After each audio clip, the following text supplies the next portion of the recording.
This is Literature in Pictures, and I'm so happy to talk about a trilogy today, Earth X, Universe X, Paradise X, with one of my most favorite people, Steve, or DBC All-Star, if you're on YouTube, which you are because you're watching this. You'll find his channel in the link down in the description below. DBC All-Star on YouTube. No one animatic. You Number one pronounce that better. Animating on NMC Discord if you're around there. How are you doing, Steve? Great. Thanks for having me. How are you? I'm very good. Thank you. And it's been a few months in the works ever since you mentioned rereading this series. And I'm like, I gotta talk to you about this. It's finally a book, a comic book that we're talking about, not a movie as part of the movie clubs that we're usually recording. But here we're going to talk about an amazing and epic trilogy of books that came out by now. It's over 25 years ago when Earth X started.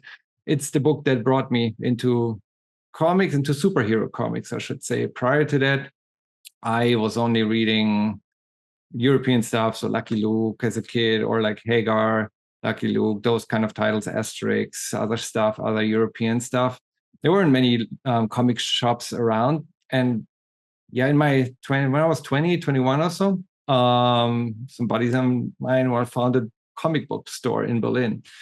And yeah, Alex Ross pulled me in. So I blame Alex Ross for me reading comics, because those covers absolutely captivated me, pulled me in, and I wanted to know more about, even though, and we're going to talk about this in a second, you require a lot of background knowledge to understand this series fully. And also when you look at all the covers, they're not intuitive. There is immortus on some of those covers. I had no idea who that guy was. It just looked interesting, and the style looked very cool, realistic, and eerie, and that's what drew me in. But enough of that. Steve, how did you discover Earth X? So I actually came about this series through an odd way. This was probably 3 years into Marvel Comics for me, because I started in 1995 with a comic in the middle of the infamous 90s Clone Saga, Spider-Man Adjectiveless, the 1990 and 1998 series, issue 60, and just kind of fell in love with Spider-Man as a character and Marvel Comics. So Spider-Man for Marvel was all I read, all 4 titles that were ongoing, all up through when they relaunched, which was a concept I'd never heard of in 1998. And in Walden Books, there was this cover for Earth X, and it just kind of stuck out to me. It was a realistic looking cover. And so I picked that up, took it home, and didn't really understand it, because it is drenched, as we'll get into, in Easter eggs for Marvel history, from Jack Kirby to concepts that Stan Lee developed. It deals with Killraven later on in this trilogy, which is a character that doesn't really get touched on even in this modern era. I had no idea who the heck some of these characters were, and why Spider-Man was older, and why he was in a different profession. But I had recently started reading Wizard magazine, and they had a mail away for $3. You could get Earth X 1/2, which was supposed to explain some of the history behind what happened to the world. Read that, didn't really understand what the heck was going on even after that, and we'll get into that, because it actually takes place about midway through the trilogy. And since then, I've gathered all the single issues. I continued on as it was being published as Universe X and Paradise X, and reread the entire thing about 10 years after to gain a better understanding. When they announced the Omnis, I knew I had to track them down, because having spent that decade gaining more experience and knowledge of Marvel, I just got a better appreciation of this. And this is controversial. You can comment below in the video and tell me I'm wrong. But I feel like even though Alex Ross's Kingdom Come for DC is a rich tapestry with wonderful characterization and, of course, beautiful artwork, Earth X as a trilogy is a more fulfilling story. And if we're looking at Earth X as its own story and Universe X and Paradise X as their sequels, they're definitely far superior to Kingdom Comes the Kingdom and even Jeff Johns' continuation JSA. I absolutely love this trilogy. I'm not going to argue you on that because I absolutely agree. And this is probably the most underrated, to me, the most underrated comic saga, whether it's Marvel, DC, any independent publisher. There is just generally, or especially with regards to the Marvel universe. This is so underrated. We were very happy, glad, fortunate, I should say, to get this in omnibus format as early as we did. That's actually one of the big reasons NMC kind of pulled me in, because I was watching occasional videos. I wasn't like a supporter on the Patreon and all of that back then. I just commented, I think Omar just made a video about, I don't know what it was, like the books that brought you to comics or something. I commented as Earth X, but like my single issues, and I can talk about that a little bit in a second. My single issues are in Germany. I grew up in Germany, so I bought the single issues. They were published by Panini in Germany. And in German, I bought those single issues there. I left them there when I moved to the US because yeah, ship your comic collection. I can do that nowadays, not in my 20s. But left them there. Tried to find the single issues. Then again, in the US, I bought them eventually in the US via eBay. So complete set of single issues, Earth X, Universe X, Paradise X. And I commented that it would be great to have an omnibus of this. And then Omar commented back, it's like, well, you're in luck, because in about a month or so, this is going to be coming out. I think I was like, was it 2019, 18, 19? When the first, 2018, when Earth X Alpha came out. And again, for everyone that isn't familiar with how this is mapped, it's called Earth X. There are two omnibus. One is Alpha, one is Omega, but it collects Earth X, Universe X, and Paradise X. So there's no Universe X omnibus, no Paradise X omnibus, but it's all in here. While Earth X Alpha collects Earth X and Universe X, and then Earth X Omega collects Paradise X and extras. But so he commented, and I was like, what is an omnibus? And yeah, must have been 2018, because yeah, I was like getting into the omnibus game and kind of more understanding how the collected editions work versus single issues, when I started switching over and kind of stopped. Well, I didn't fully stop collecting single issues, but like to have a full run collected in single issues kind of stopped once Marvel started cranking out more omnis around that time, a couple of years prior to the pandemic. So I got those omnis. But now, until now, was really the first time when I fully reread everything A to Z from the first issue to the last. So I hadn't done this in 20 plus years. And I love the day and age we live in, because now, yeah, as you said, there's so many characters. Nowadays, we're able to research those characters. Back in the day, I had no idea who Kyle Richmond was and who Isaac Christians was. Like I wasn't an X-Men guy. Like when I read those, again, Earth X brought me to comics, and then from there was more DC and some Spider-Man here and there, but I was never into X-Men. So lots of those characters weren't familiar to me. I was really intrigued when I read Earth X about like Black Bolt and his role in all of this. So also Inhumans, I had no idea who they were, but it kind of led me and opened my horizon into my knowledge into the Marvel universe, because even though it's beneficial that you're familiar with all of those characters, they're doing a great job of reintroducing and summarizing. This is like an encyclopedia. It's really hard to find any character that isn't like summarized, mentioned in this provided backstory.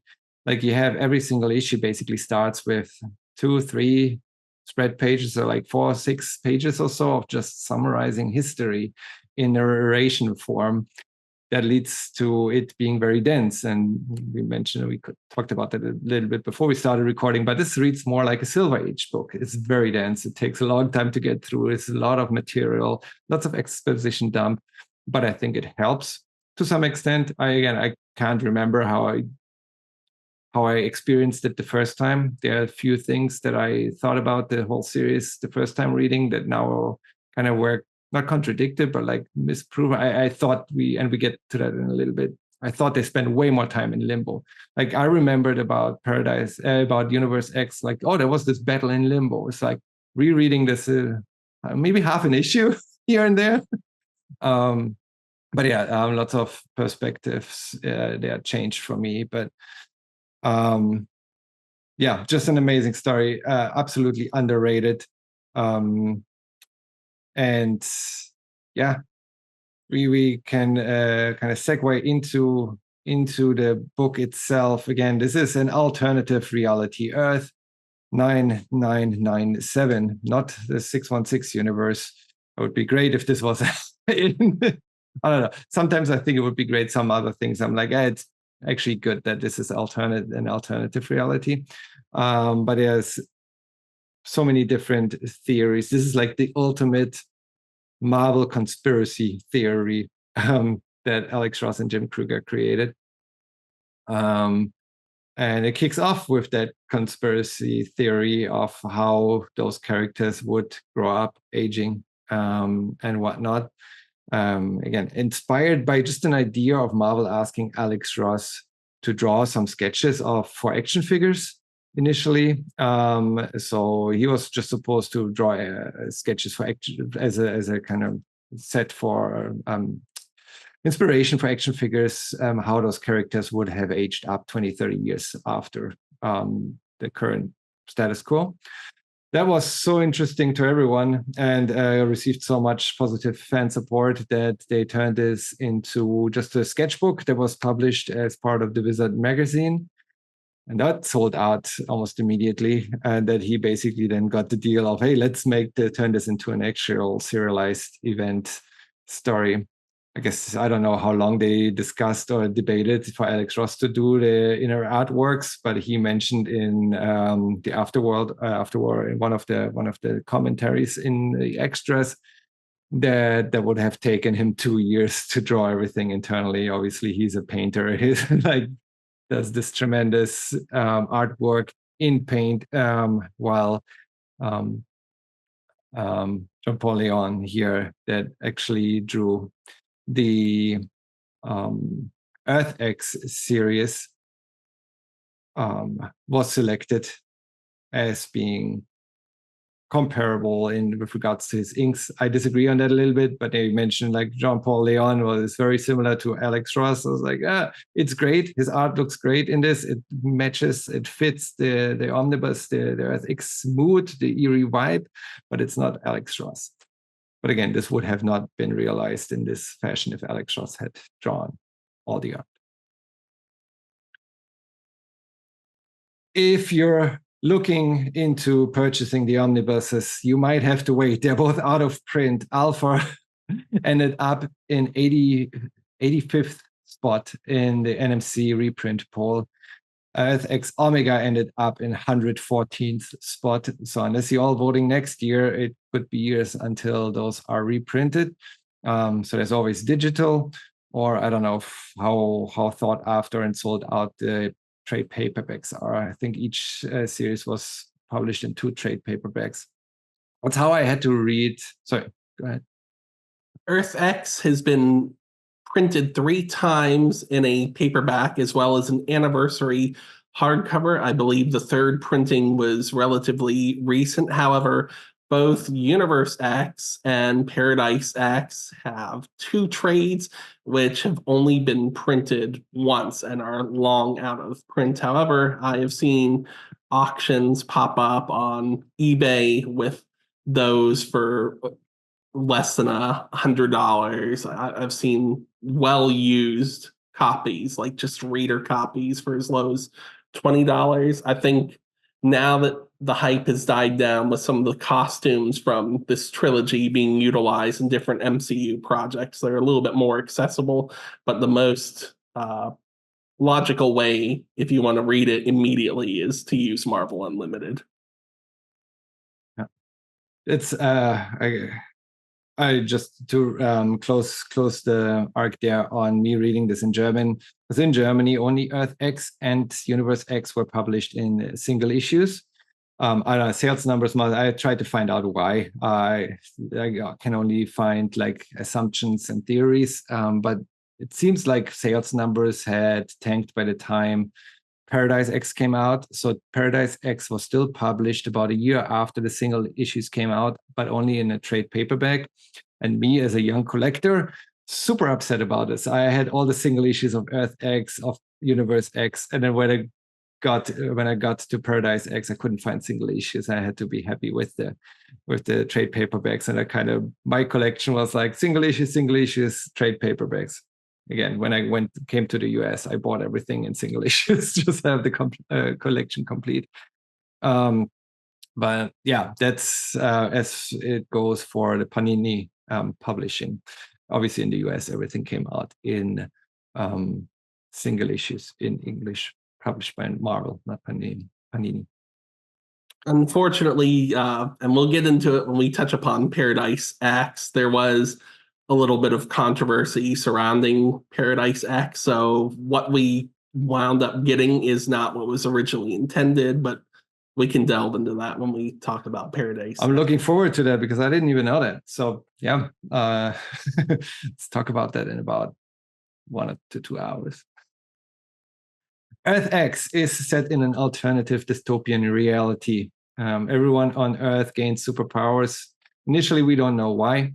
But what we know is that it leads into chaos and decline. We have certain superheroes, Peter Parker, who is completely like wasted away, with a daughter that tries to keep him in good spirits. Her name is May. Interesting angle there. Who is also Venom. I can show off my busts in a second, but it's also the one here on the cover. So yeah, different characters. There is Captain America is an old dude. Thor, that has nothing to do with aging, but Thor is a woman now, and we learn later why. Loki talks Odin into doing so, but it's a big mystery in the beginning. We don't know what happened. We know we've been fast forwarded by 25 years, I believe it is, into the future, which is funny now reading this and seeing like, hey, that's the later on, I believe that's in Paradise X. It's like the Iron Man of 2020. For them, it was like 20 years in the future. For us, it's like, well, that was 5 years ago, and Aaron Stark is not Iron Man nowadays. Yeah, everyone has gained superpowers. I believe there is hardly any human left. I think a couple. There's this, again, we dive into the Marvel's X later. It's like that was written in 2020, functions as a prequel. There's a human. Humanish. And then everyone that's with Tony Stark, who's hiding out, being kind of kept isolated, that haven't mutated further yet. How did you feel about that premise? Like, everyone has superpowers. It's not a new concept. Did you feel hooked? Did you feel like you want to know more? Do you want to actually know what triggered that, or how did that like? Well, starting out with X for Earth X, the conclusion, I had to backtrack and went to. I was living in Williamsport, Pennsylvania at the time. Had to go to the local comic book store, Comic Castle, where I had purchased my first Wizard magazine, and he used the price guide in there to help me price the back issues and purchase a full set of what was available. So then I was able to start at the beginning and really understand what the series was about, although not understanding the history behind these characters. And I really liked the concept, and I liked the alternate version of Mayday, because around this time, the Spider-Girl, the MC2 comic, had been around for at least, I think, 6 months at the time, and I had already fallen in love with that series and that character. So to see her in an alternate universe as Venom, and kind of having to support Peter Parker, who yet again is Spider-Man no more, was really cool. Seeing Hydra, which I had only recently been introduced to in, I forget what comic they showed up in around that time that I saw them, but I was familiar slightly seeing them evolve into these squid-like characters and absorbing characters that I hadn't been introduced to yet, like Falcon or She-Hulk. I honestly had no idea who those characters were, but seeing the emotional resonance and the pain Cap was feeling as his friends were trying to lure him into this cult was really cool, while he's just trying to survive in this world that has been torn apart because, to paraphrase The Incredibles, when everyone is super, no one is. And it kept me reading, it kept me hooked, because even though, again, I wasn't familiar with lots of the characters, but of course, even if you have never read a single comic book, even 20, 30 years ago, you know who Spider-Man is, you know who Thor is, like it's a mythological character. And even though if you're not familiar with the Marvel version, you know the concept. You should know. Captain America is like the characters are not unfamiliar.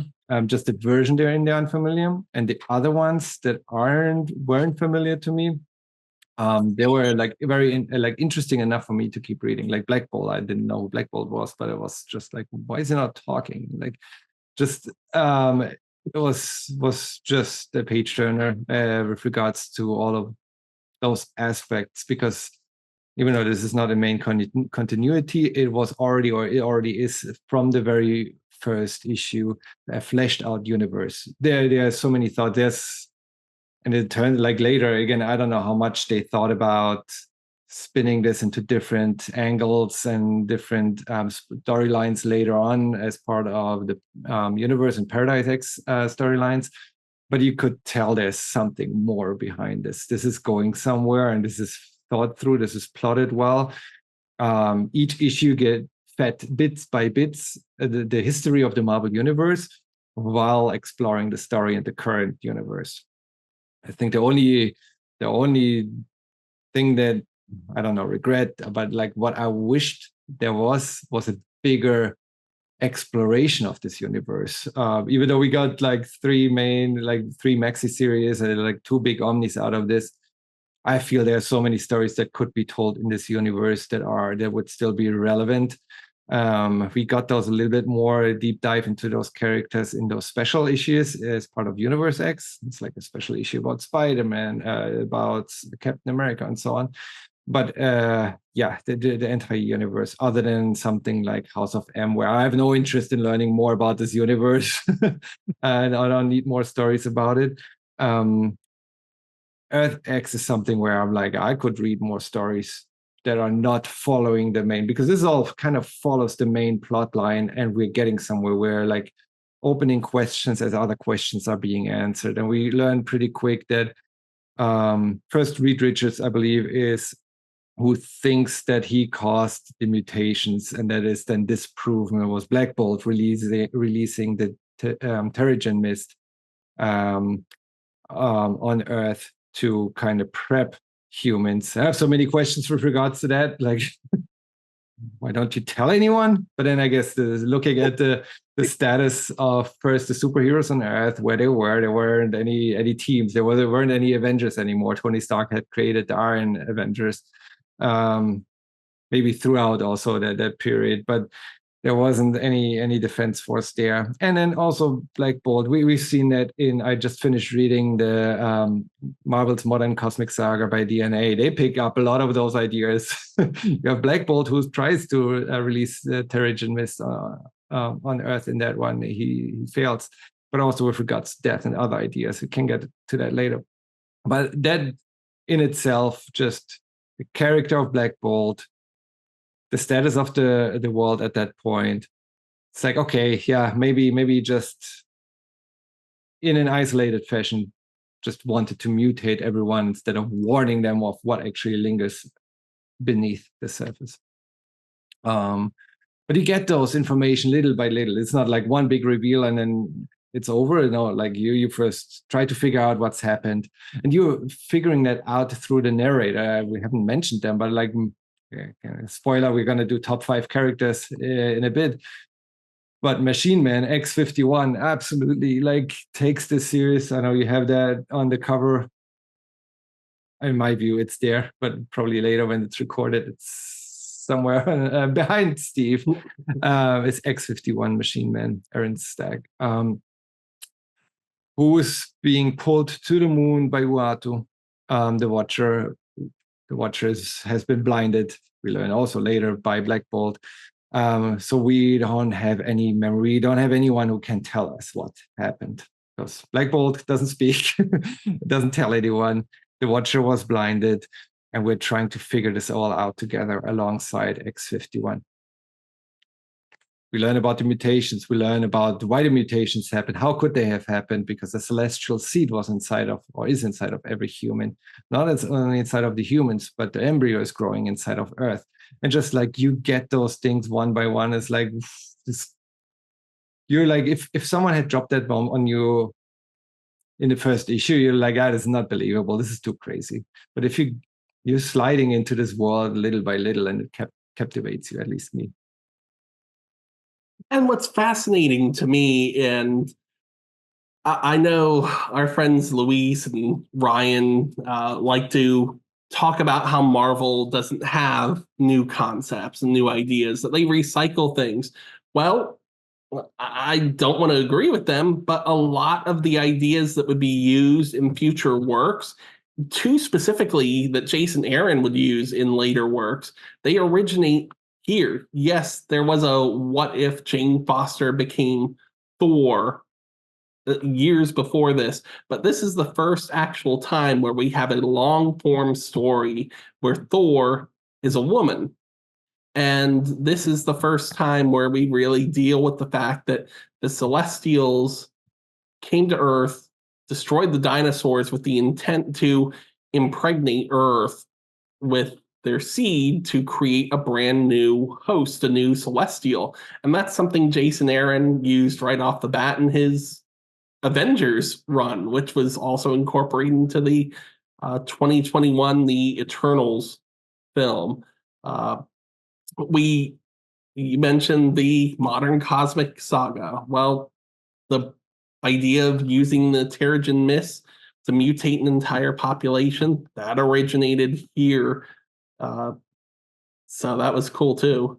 Actually, yeah, no, that was the first time, I believe, Black Bolt released the Terrigen Mist. That was also Black Bolt Black Bolt tried to do that. I found a story that I didn't know that was collected in an omnibus. It's the Evolutionary War.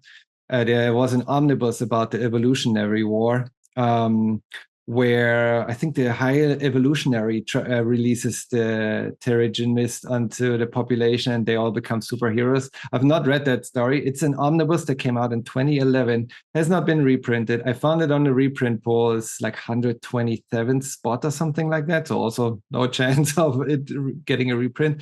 But that's a story I didn't even know. The reason why I stumbled up on this story, and it's like, this could be related because later in Paradise X, we have the Guardians of the Galaxy that come back because of that reason. They're like, someone mutated. The High Evolutionary is like trying, and we think we found the solution, or we know how to deal with this. We came to this storyline, to this timeline now because you also have a whole population that got mutated. And the Evolutionary War, I believe, came out in the late 80s or something, 88, 89 or so. So that predates that. But yeah, with Black Bolt and stuff, that idea got picked up by DNA and kind of used there as well as what if that death was dead. Yes, and I love how, even though the Inhumans were characters before this really releasing along the same timeline as Jay Lee and Paul Jenkins' Inhumans maxi series, which I read after this, put a spotlight on them in a more positive light than the 2010s when, because Fox owned the rights to Fantastic Four and X-Men, Marvel tried to spearhead a revolution to have the Inhumans take over and be the premier mutation characters over the X-Men. This worked much better. And I think, even though I don't agree with Black Bolt's reasoning, I understand it. The idea of using the Terrigen Mist to mutate Earth's population to create further antibodies against the Celestials from destroying the Earth with the birth of the new Celestial, that was really cool. You're right. He could have said something, or had Medusa rather say something in his stead, but Triton kind of points out that Black Bolt does what he wants, and Karnak, who's always such a he's a skilled fighter, but he's an asshole about it. Every time he makes a point in this or any other series, even his own series from the 2010s, he doesn't apologize for his attitude, and he points out Black Bolt's royalty. He doesn't need to explain anything to these common human beings. It's like, okay, but you're going to piss a lot of people off, and you instilled a lot of mental trauma into Reed Richards, who's one of your strongest allies. You do you. On the other side, they aren't human. They're Inhumans. They aren't. They were, again, originally created by the Kree to have warriors to fight for them. So they don't owe humanity anything. For them, it's just, I guess, another, their own race, if you will, that acts in their own interests. They don't need to ask humans. They just want to prevent this from happening on other. Like, let's take the Celestials down, or like at least hurt them, right? Like, let's make them capable to fight back, whether they want it or not. But taking that decision as the king of the Inhumans, he's used to be a king. He's not used to diplomacy on Earth or democracy. So he's just like, I'm making that decision. You all mutate, and then you fight back. And it's also on character. Again, I don't agree either with that, but it's on, the character is on point with regards to how Black Bolt acts in other stories. And I love that we're getting authentic versions and of those characters. Some got a better treatment than others, but I think that's all fair. Like I heard, I forgot who it was, but someone complained about the treatment of Uatu. It's like, yeah, but that's fair. Like, he's supposed to, well, he's a watcher, says he always watches. Or there are so many stories where he actively interferes. You're not only watching, and you have an agenda. So let's actually spin this out and create a conspiracy theory around this. Like, you're actually acting in the interest of the Celestials, which is not in the interest of the humans. So if you have Machine Man that then actually feels more like a human opposing that, then yeah, that's fair. And Black Bolt blinding him, that's also fair, because yeah, you would have snitched. So I love that introduction to not only the Celestials, to the Watcher, we get the Deviants. Like, how many other stories do we have crossovers between Deviants, Eternals, Inhumans, the Avengers, superheroes? Like, Kree, Skrull show up, even the Shi'ar are, I think, the only ones that aren't. But we have almost every entity. Again, the High Evolutionary is mentioned. We have the Supreme Intelligence. Like, we have almost, you name it. Like, you can maybe have a handful of characters that don't show up, and the ones that don't show up we see later actually in the realm of the dead, because they all died earlier and they show up all of a sudden in the realm of the dead. So it's a complete view. Again, sometimes too much exposition dump, but complete view of the Marvel universe, and it just picks up so much. And that wasn't before the internet, but before the internet could use for finding out the backstory on superheroes. So Alex Ross, Jim Krueger definitely knew their stuff when they wrote those stories. They had to read basically every single comic book that was released by Marvel up to that point. 100%. I didn't use message boards back when they first started out, and I was obviously younger. I was 12 when this started.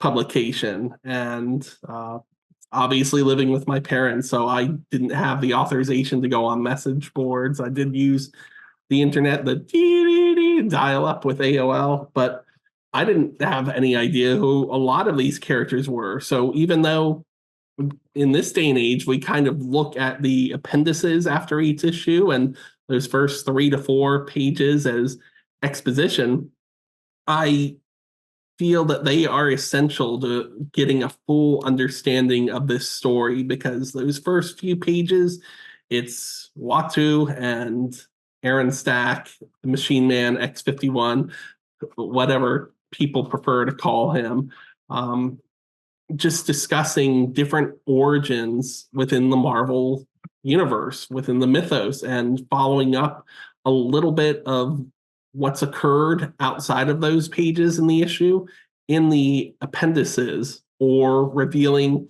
background information that's pertinent that we wouldn't know is pertinent until later on in the story. I know in this day and age, it's pretty common to take an inhuman character like a robot and instill him with feelings and present him as the most human character. They've done that with the Vision over the years and the Avengers. Even an android can cry and all that. But I think, given the fact that Machine Man was not a well-known and well-presented character, the only other route I can see them taking, if they wanted to go that route, would be to use Jim Hammond, the original Human Torch, and it would have been fitting because he was the first actual Marvel character. So the first Marvel sees the end of essentially the Marvel universe, the end of that world. But I like Aaron Stack as the guide point because he has a more emotional origin and was learning really to be human and have those emotions, having dealt with the death and passing of not only his father, but the world, and how he had to deal with that. Right off the bat in issue 0, from the moment he's abducted, because he doesn't go willingly, by Watu, you get Easter eggs because you get to see artifacts on the blue area of the moon that relate to the Inhumans, but we don't know until the first issue how impactful the Inhumans are going to be in all of this. We see John Jameson in his original astronaut uniform, who weaves in and out of the story before we get the first origin of the Eternals, the Deviants, why the Celestials may have done this. A lot of lore and love for Jack Kirby, which is wonderful because I actually enjoyed this telling of the origin of the Eternals, no offense, Josh Greathouse, than the entire Eternals run originally by Jack Kirby. That was a slog for me to get through. And I also liked having an understanding of the status quo of Atlantis in this version of the Marvel Universe, understanding that the Celestials were responsible for the destruction of Atlantis. And really, Namor should have been Imperious Rexing against the Celestials instead of the surface world this entire time for the destruction of Atlantis. It was really cool to see all of the origins followed up with the actual beginning of the Marvel Age with Jim Hammond, seeing brief histories of the Hulk, the FF, Spider-Man, forming of the Avengers, and our first look at Captain Marvel before the Inhumans really start blending into the story. That 0 issue is the very definition of an exposition dump, but it works. It gets you stoked for the story to come. And I love everything about this guy. Like, I love everything about X-51, like Aaron. Not only how his character arc, but also his character design. Like, it's not only the robot, it's the robot skeleton, but you see the silhouette of the human, like transparent. Like, if it was the traditional look of Machine Man, I don't think I would have hit the same way. Like, just he stands out. Like, he's so interesting. Again, we get into like favorite characters later, but he's up there. Like, this is just character design. Like, I want I want more stories with X-51 in this format. Like, I don't want Aaron Stacks, like, I try to be human. This is like him scheming, trying to arguing with himself up to a point, being offended by Watu, until in the end he's kind of agreeing with him, but still maintaining his beliefs. And I also agree the back dialogue is absolutely needed. There is, again, this turns into a prose novel sometimes. Like, you have the first page of just dialogue between Aaron and Watu, and then you get the 24 pages or so of comic book. And then Earth X is even like, sometimes you have 6 pages just prose, just 6 pages straight. Later, they're kind of cheating. This is like 2 pages in Universe X and Paradise X, but they decreased the font so much that it probably would have been printed over 6 pages. Sometimes some issues have a font. Like, I asked you like a week ago or 2 weeks ago, it's like, does your version, do you know in the single issues if they had the same font? Because in the omnibus, it looks like they just shrunk it to make it fit or something. But no, that's, I guess, how they ended up, how they intended it to be, and making it fit into a comic book. Because you don't want to take page counts away from the actual comic just by writing 6 pages of prose in the end. I was shocked to learn that some of the early trade paperbacks didn't include those appendices. I was like, how do you understand some of those? Like, there's so much character development, like Iron Man, especially in X and X, and later in Paradise X, each main character gets a follow-up by Aaron visiting them, and you dive into the character arcs there. Like, it's essential, just as Watchmen, it is essential to read those in-between prose texts between the issues. 100%. And after you asked that question and I verified that it was that way, I did a little bit more research that I'll discuss for Paradise X, that with Universe X, it makes sense, but there was a very specific reason toward the end of Paradise X that it remained that way instead of switching back to as it had been with Earth X. And I'll delve into that. Not happy with the reasoning, I'll tell you right off the bat. But okay. There's a reason. I'm looking forward to that because I like the ending. I don't know spoilers so much, but yeah, we'll get into alternative endings there. You mentioned the Eternal. I actually, with regards to Jack Kirby, I love the Eternal, but I love the first 7 issues. I think once the Hulk shows up and he has to oblige editorial mandate, I think it becomes weak, and that's why he left. I mean, I have the monster size issue that is literally like the size of a table of the Eternals. So I love the origin of the Eternals, but I think Earth X here absolutely pays them due. Later on, I think an actual Eternal isn't mentioned, but I think Cersei is mentioned at some point, and then later we see Icarus in like Paradise X.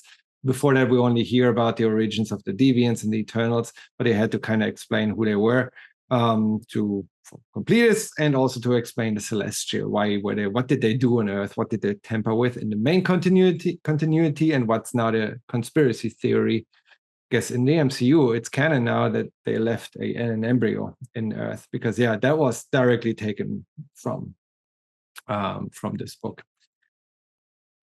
I think that's a great, like, it also explains, it might retcon some stuff, like Galactus wasn't actually there to eat Earth and destroy Earth, but he actually just wanted to eat that embryo, and well, in the process, Earth gets destroyed. Tough life, but yes, he has actually a better, like, his motivation is more positive, and I'm a fan of Galactus, so I like him not always getting a bad rep. Oh, amen. That's one of the reasons why I'm so excited when people pick up the modern Cosmic Saga. He doesn't feature as much as I'd like throughout the entire thing, but seeing him featured in the Annihilation event itself and wreak havoc once he's able to, that's when I fell in love with the character. And there are multiple Galactuses or Galacti, whatever the plural is, but Galactus this whole time to find out he just had a workout quench. He wanted to get jacked and have that egg over easy in the middle of the earth to quench his hunger. That's a more positive motivation than him just wanting to go from planet to planet to destroying. And one of the concepts I was hoping they were going to explore, had this continued, was whether or not that was his purpose the entire time. If every planet he was being pulled to contained a celestial seed of some kind, and by trying to spare these planets, was Norrin Radd in fact dooming the planets he had spared to a worse fate? Yeah, and strengthen the Celestials. The question is, does the Silver Surfer know? Like, does he know about the embryos? Kind of had to, right? Like if Galactus, he munched on those embryos as if it was a little chicken egg. Does that remind me of those like, yeah, little embryo eating cultures. Anyways, it was a very interesting twist, but Silver Surfer would have to know, right? Like he would have to be aware which planets to seek out, which populations to warn, because yeah, there's the embryo. If he spared them, there's some inconsistencies. They're not gonna lie, but I still like that approach, that overarching theory of like there's a reason he's not just hungry, and Watto is not just giving Reed Richards the ultimate nullifier because he's altruistic. No, like he follows an agenda just like everyone else. 100%. I would say that this retcon for Galactus is the best character change. Well, obviously it happened later, but it was my favorite character change for him when I reread this, up until Dugan transformed him into the Lifebringer that wasn't fully utilized until Ewing wrote his sadly short run in the 616 set Ultimates and Ultimates Squared. Yeah. I also like later on again, we talked about the Cosmic Saga. In there, he also gets like, not only is he more vulnerable because he gets captured by Thanos, I believe, then freed, and later on, I believe in War of Kings, when he I think the Road to somewhere in between, in one of those issues, when he actually shows mercy through again the Silver Surfer, over convincing Silver Surfer to not to spare the planet, but to wait a minute, like let them evacuate, let the population evacuate, and Galactus like, okay, evacuate, once you're all gone, like I'll start munching. So kind of having that mercy, that conscious, the empathy there, kind of, I don't know. I haven't read many Galactus stories prior to, other than the original first appearance, and then here Earth X, and in between, I haven't read many in the 80s Galactus stories that I would be aware of, whether the character there already had some compassion or showed some human touch prior to Earth X, or if that's really the first time when he showed that.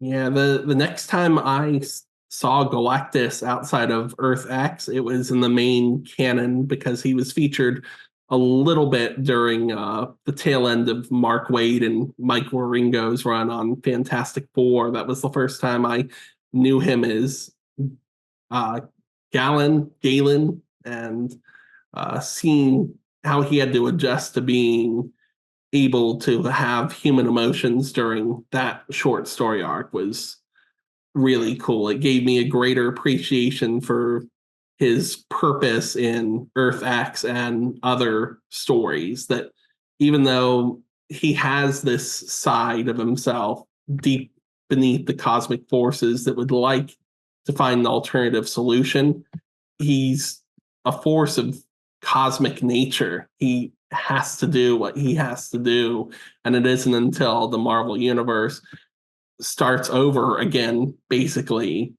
in the aftermath of Secret Wars 2015 to 2016, that he's able to change his path the tragic part of it is that the cosmos is always going to be imbalanced, and he's always going to have to switch over to striking a balance, even though it goes against what the heroes think he should be doing. And this series lives by the characters, not only the grand ideas and the grand conspiracies, but also it gets its life. I guess the ideas are majestic, but the authenticity and the life that comes in through the characters. There's so many others. I don't think we can discuss all of them. We have like Reed Richards, who's Doom now. Like it was like very well explained too. Like why he's like that, why has he taken on the mantle of Doom? Kind of morbid, but yeah, it is an interesting take. Also, when we think about what's what's coming in the MCU, could they be stealing some ideas from that? I know it's not Reed Richards; he's just being introduced next month when Fantastic Four comes out. But we know Robert Downey Jr. is cast as Doctor Doom. Could they be spinning something similar with the Iron Man angle, like in an alternative reality when something happened to Tony Stark? Like it gives an entrance and an idea to how a superhero, an Avenger, or like Reed Richards here wasn't an Avenger, but like a main superhero in the Marvel universe could take on the mantle of a villain. And here it was Victor Von Doom. I love how a lot of these concepts, whether Marvel will admit it or not, whether Kevin Feige will admit it or not, so many concepts started here or started elsewhere and then were made prominent in this series. To see the Punisher's symbol be utilized for something that goes against Frank Castle's code. We've not only seen that in the Marvel comics, for better or for worse, we've seen that in the real world. To see a fascist be so charismatic in a form that seems very non-threatening and with very little effort, he's able to bring people into his fold, which we find out more about toward the end of that character's tenure in Earth X. To seeing Norman Osborn declare himself the Goblin King, a concept that wouldn't be utilized until years later in Dan Slott's Superior Spider-Man run, and even seeing him as the President of the United States. They didn't use that, but he was made the director of Hammer, which had as much power as the President of the United States, leading the Thunderbolts and the Dark Avengers. So that was really cool, even if it was an underutilized concept in this series. Main Reality used that concept, but let's not go there. I'm not talking about 616. We have, I think, one of the more interesting parts here is also the Hulk or Banner, Bruce Banner splitting from the Hulk. We don't learn how that happened until 2020 when Marvel's X comes out. But here we just hear him showing up like a little kid riding the Hulk.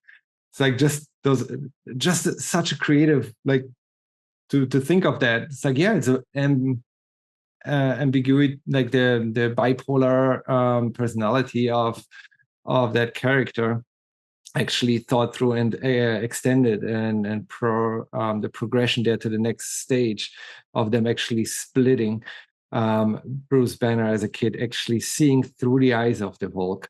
The Hulk incapable of speech, but still its own personality or entity, because there's he doesn't always do, I guess, what Banner says or what he thinks. He has his own emotions, anger, but for the most part, he's quite calm and functions as like kind of the vehicle that Banner rides on.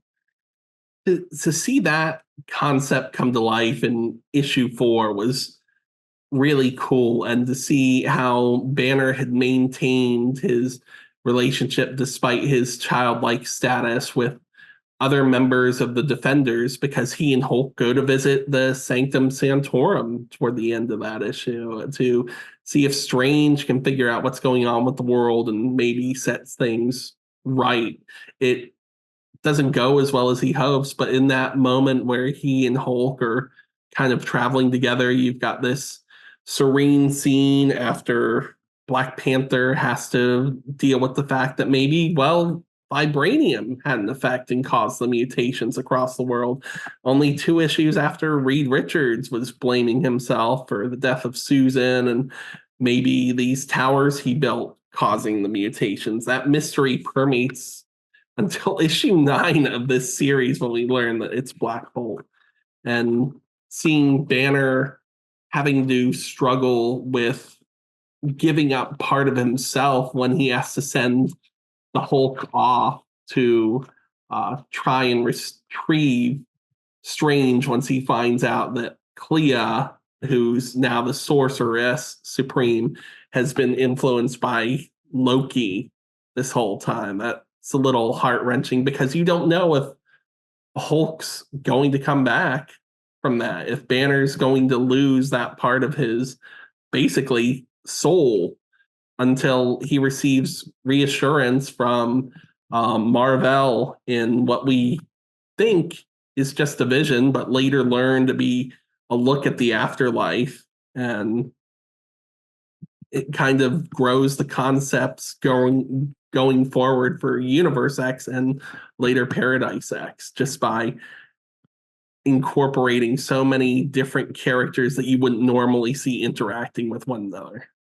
And as much exposition dump as we're getting, there's also a lot of things that just being thrown in and not explained until like 10 issues later or never. Sometimes in some cases you get the explanation through the sketches and through the extras that have like a little text at the bottom that explain why things happen. And it's like, oh, okay, that's why. Like that wasn't even part of the comic book. I believe Thor being a woman, I don't think it's explained in Earth X. I think that's later explained in Universe X. Yes. But in Earth X, in the extras, the sketchbook has that explanation under the character, like why, like Loki convincing Odin that Thor needs more humility, so he should live as a woman to see what humility actually is. That is not even explained in Earth X. Misogynistic. They really made Odin misogynistic.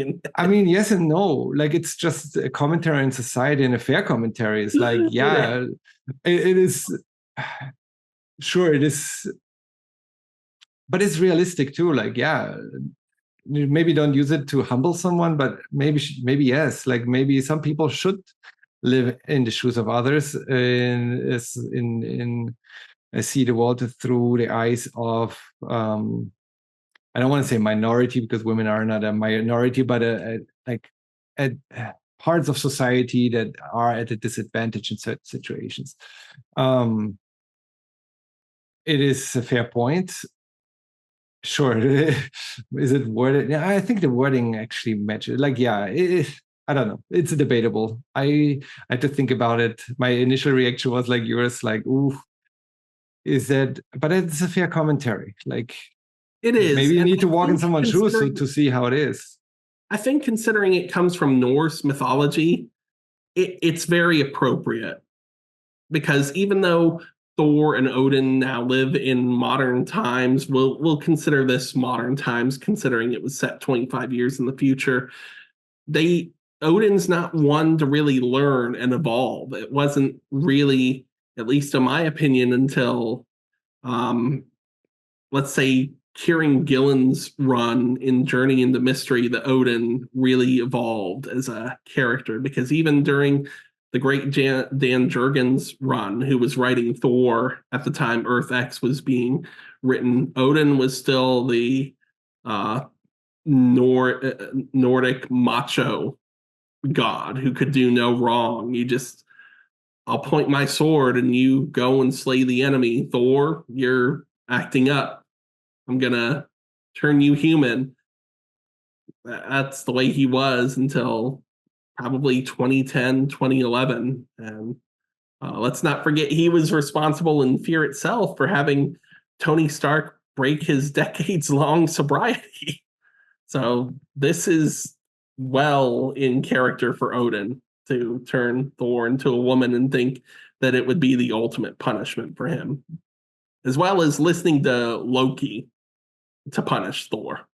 Yeah, and it's also very interesting that Loki is one of the first ones to understand his position. We can talk about how the mutations work in Universe X part, but he was one of the first ones to understand, maybe even around the same time as Uatu, and well, Uatu understood from the beginning, but Aaron understood that talking to Uatu.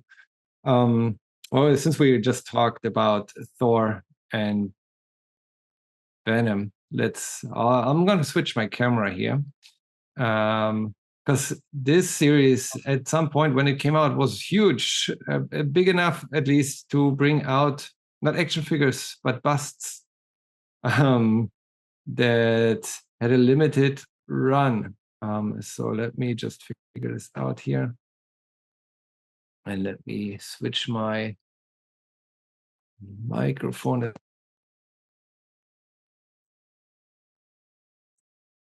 And take my background. All right.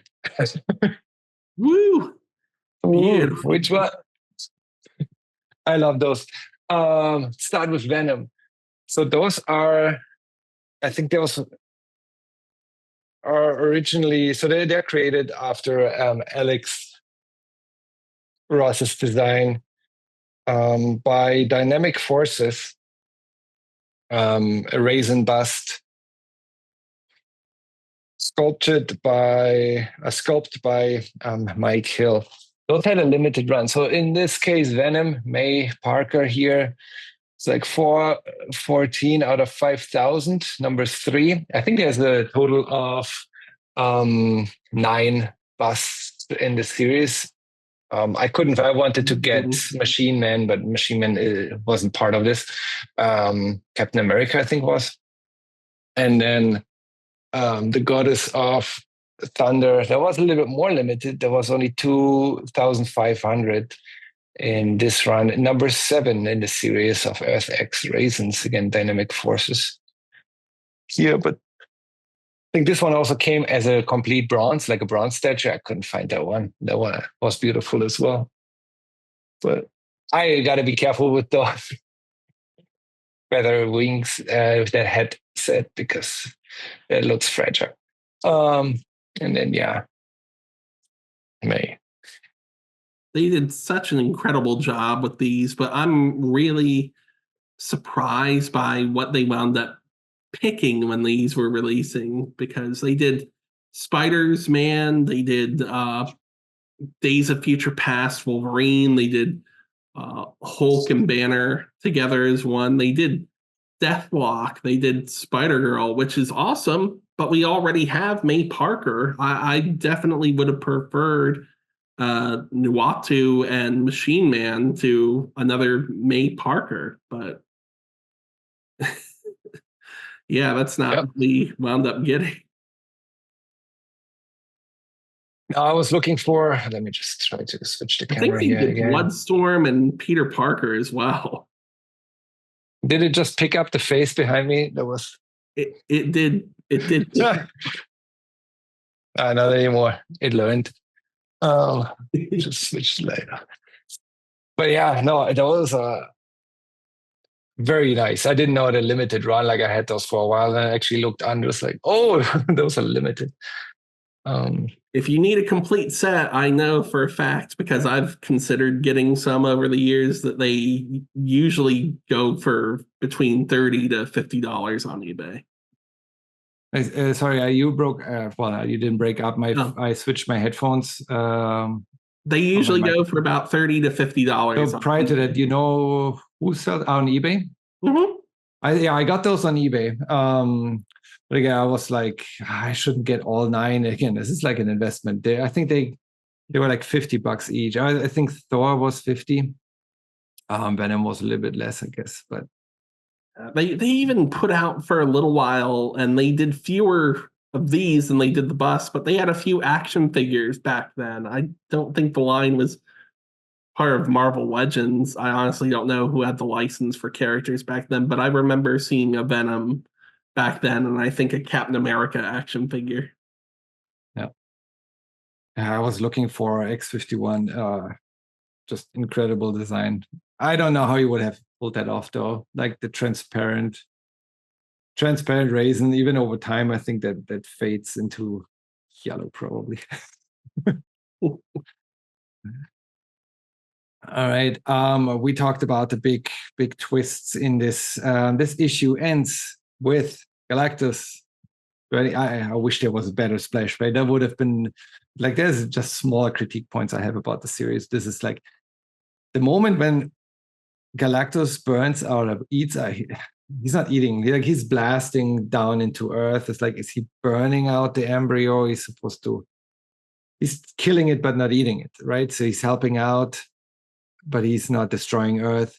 So the embryo is still there, but he blasts. Like it could have been such an amazing splash page, yet we get a small panel, I think at the bottom or in the side, where he just like blasts into Earth, and then the next page is just a beam, no Galactus on it. It's like kind of weird. I had to go back and forth. Like, is that the moment when the embryo died, or when did that actually happen? But so it ends. Earth X ends with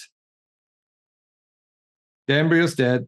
They're putting up a bunch of torches because now they found a way of burning out the Terrigen mist out of the air, which doesn't cure the human population, but at least won't mutate them back once Reed Richards has found a cure, which he's sure he can find a cure, even though they haven't explained how. So they're like, maybe we can cure again. Some don't want to be cured. That's more a topic of Universe X, but they assume they want to, or like that most want to be cured. They should cure humans. And this goes back to so many X-Men plots, right? Like, is that like, it's not that mutations aren't a disease, so you shouldn't cure anyone. But their plan is to cure them, burn the mist out of the air first. Embryo's dead, though the Celestials might still return. So mm-hmm. And that's after Captain America has to gather all of these heroes together, from Colossus, who's become the Tsar of Russia, to Brian Braddock, who is the king of all of Great Britain, while the Skull is building his own army up because he manages to get his tendrils into Venom, and to Red Wing, who's a mutated Wyatt Wingfoot, since Falcon is already part of Hydra. Skull kills President Osborn in a similar fashion to how Osborn killed Gwen Stacy, but doesn't have the neck snap, so he gets nasty and he's like, let's bring the body back up here. I wanna try again, see if I can do it right. We learn, as we discussed, that Black Bolt blinded the Watcher. We learned that in issue 10. In issue 11, Cap kills the Skull, and Black Bolt dies trying to stop the Celestials with his voice. He makes what he feels is a noble sacrifice to encourage people to stand together and fight the Celestials, but it fails. The Celestials are delayed by Tony's Iron Avengers, and not only Norrin Rad, but Shalabal as the Silver Surfer, which I fully believe is why Shalabal is the Silver Surfer in next month's Fantastic Four First Steps. So all you haters out there who think that it's wrong to have a female Silver Surfer, guess what? We had a female Silver Surfer in Earth X, and Shalabal has ridden alongside Norrin Rad in other stories. That's what the benefit is of having an alternate universe. She falls knowing your in battle. history. Yes, she falls in battle, and that takes Norrin out. He goes crying in the sea, and Namor has to rescue him. But this kindness puts out the fire that had been an eternal flame on Namor, and that encourages Reed to do something he had pledged to never do, which is summon Galactus. X deals with Galactus, as you said, burning out the Celestial Seed somehow. And we learn why Reed was so hesitant to call Galactus. It's because Galactus would only respond to one name. And even Galactus didn't understand why being called Franklin would summon him to Earth without hesitation. Reed has to give up once again his son.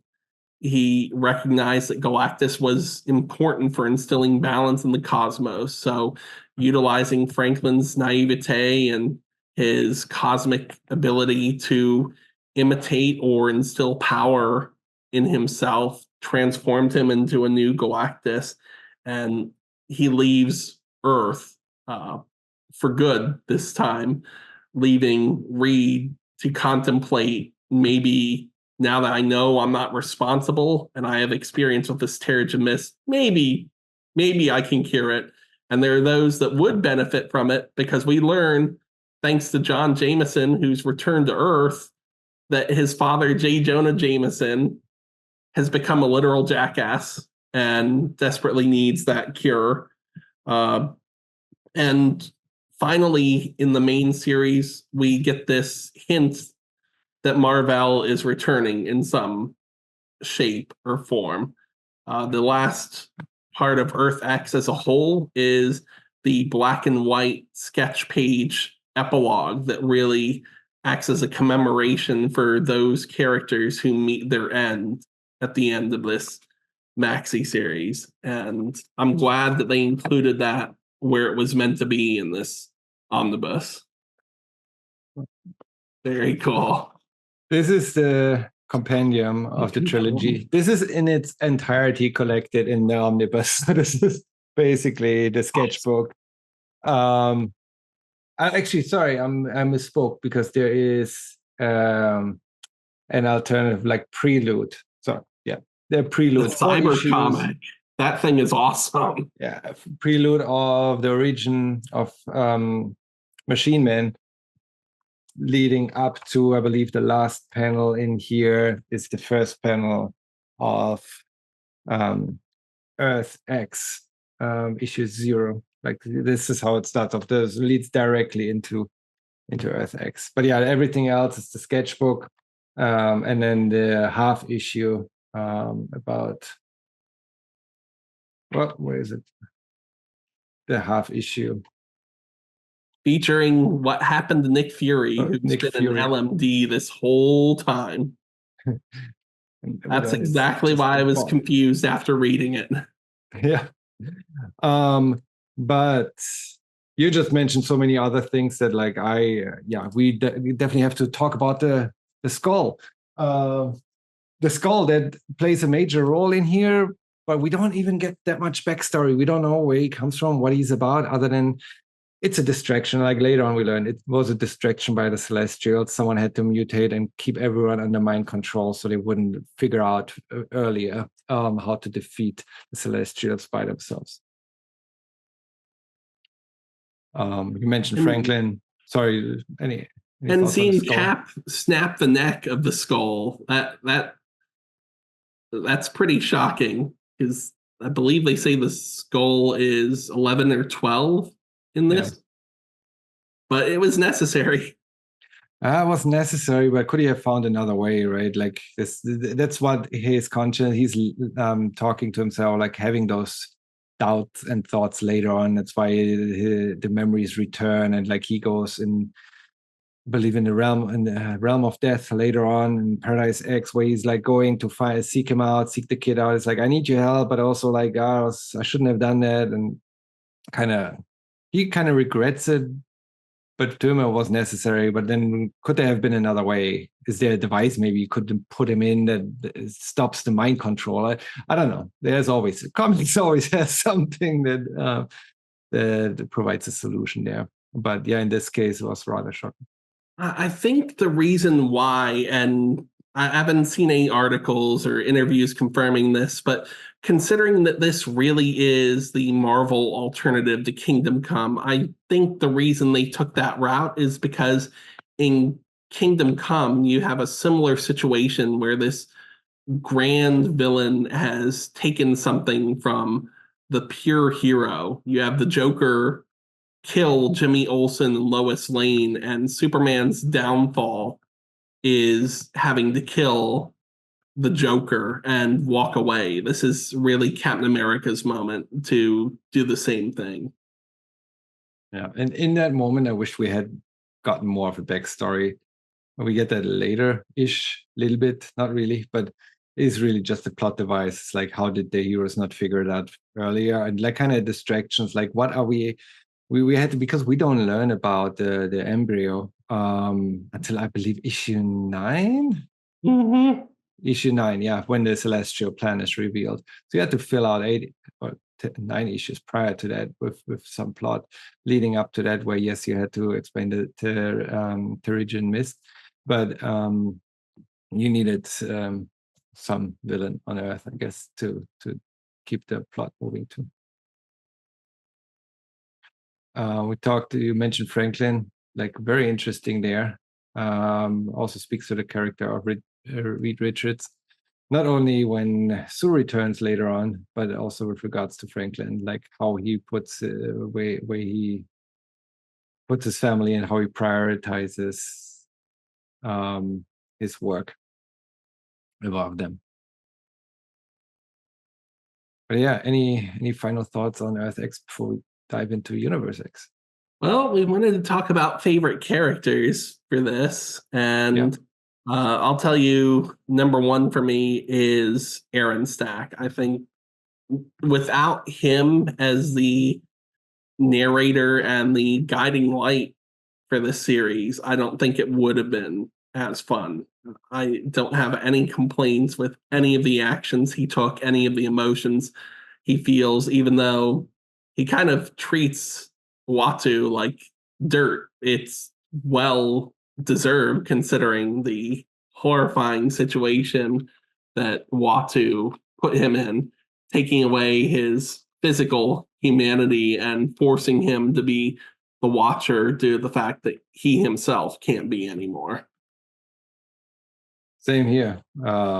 X-51, favorite character in this, as I mentioned earlier. The character arc, the character design, it just all checks out. Most interesting character with regards to art, arc, intention, motivation, outcome. Like he's there, A to Z, being pulled in out of necessity and then stays until the end out of necessity. I would say Watu is near the bottom of the list for characters I enjoyed, because all he does is complain about his own situation, even when Aaron's trying to offer an empathetic ear. I mean, he's gone blind. He needs Aaron, even if he did what he did out of necessity, it was still wrong. And Aaron tries to offer that empathetic ear when Watu's in pain, mentally or physically, but all he does is whine the entire time and talk about how he couldn't overcome his vow and interfere to save the Earth, even though he knew this was coming. He's definitely near bottom of the barrel for me for characters. I like him less than I like the Skull, because at least with the Skull, I kind of understand his motivation due to the fact that he was trying to bring people together, and it wasn't the right way to do it, but he was trying to put together forces to help the world survive. It was a survival of the fittest sort of thing, but his motivation was more understandable than Watu's. And at the end of the day, the actions of the Skull push the plot forward more than I expected, due to the fact that Captain America has to step in, and that acts as solid motivation for Reed Richards to do something that he never thought he would do either, which is summon his son back to Earth to act as the Hail Mary. Yeah, Watu definitely not top 5, probably not even top 20. I didn't think out at top 20, but it's an absolute hypocrite. he keeps telling X-51 that like there's no good and evil and everything should be seen as for what it is, and humans are just they're just there, and they're just like they're antibodies or bugs or whatever you want to call them, but their fate isn't really relevant. Yeah, why is the fate of the Celestials relevant? Like he puts the Celestials, like he owes them just because of his race vowing to, or like them making that oath to the Celestials that they would help them because they need a purpose. That's also like, okay, they need a purpose, so they just vouch themselves to the throw themselves at the Celestials. But why do we need the Celestials? That's not explained either, and Uatu doesn't explain that. And yeah, he just when he loses his purpose, he like kind of just I want to die again. This happens later. I think it's like, dude, you don't have motivation, you don't care, and even for the stuff that you care, you're a hypocrite about it. And it's like, yeah, not definitely not even 20. I got Bruce Banner and the Hulk kind of as one in my second spot. Just the idea of a split personality actually being embodied by two different beings, as a consequence of the additional mutation that the Hulk or Bruce Banner are going through. And that, again, explained later also, a little bit more background in Marvel's X, why that's needed, why that is a good thing. Why do we need the Hulk? Like, he's not only wreaking havoc, or even if he's wreaking havoc, and sometimes that's needed. Like, sometimes you're in a situation when that's exactly what you need.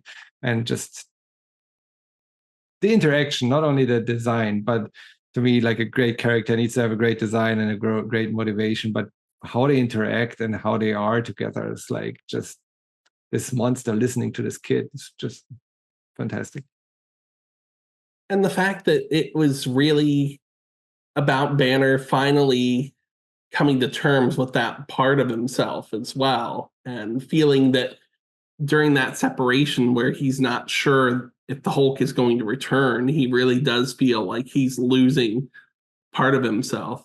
We've seen all throughout the Hulk mythos, from Peter David's run to the much maligned Jason Aaron run to Al Ewing's recent run with Immortal Hulk and Donny Cates' Hulk run, that Banner and Hulk can be the same entity, or they can be different sides of the same coin, but they are best when they work together and find some sort of way to balance out their more negative traits. Banner needs Hulk just as much as Hulk needs Banner. And I think Jim Krueger and Alex Ross portray that in a fun and sometimes heart-wrenching way in this entire trilogy.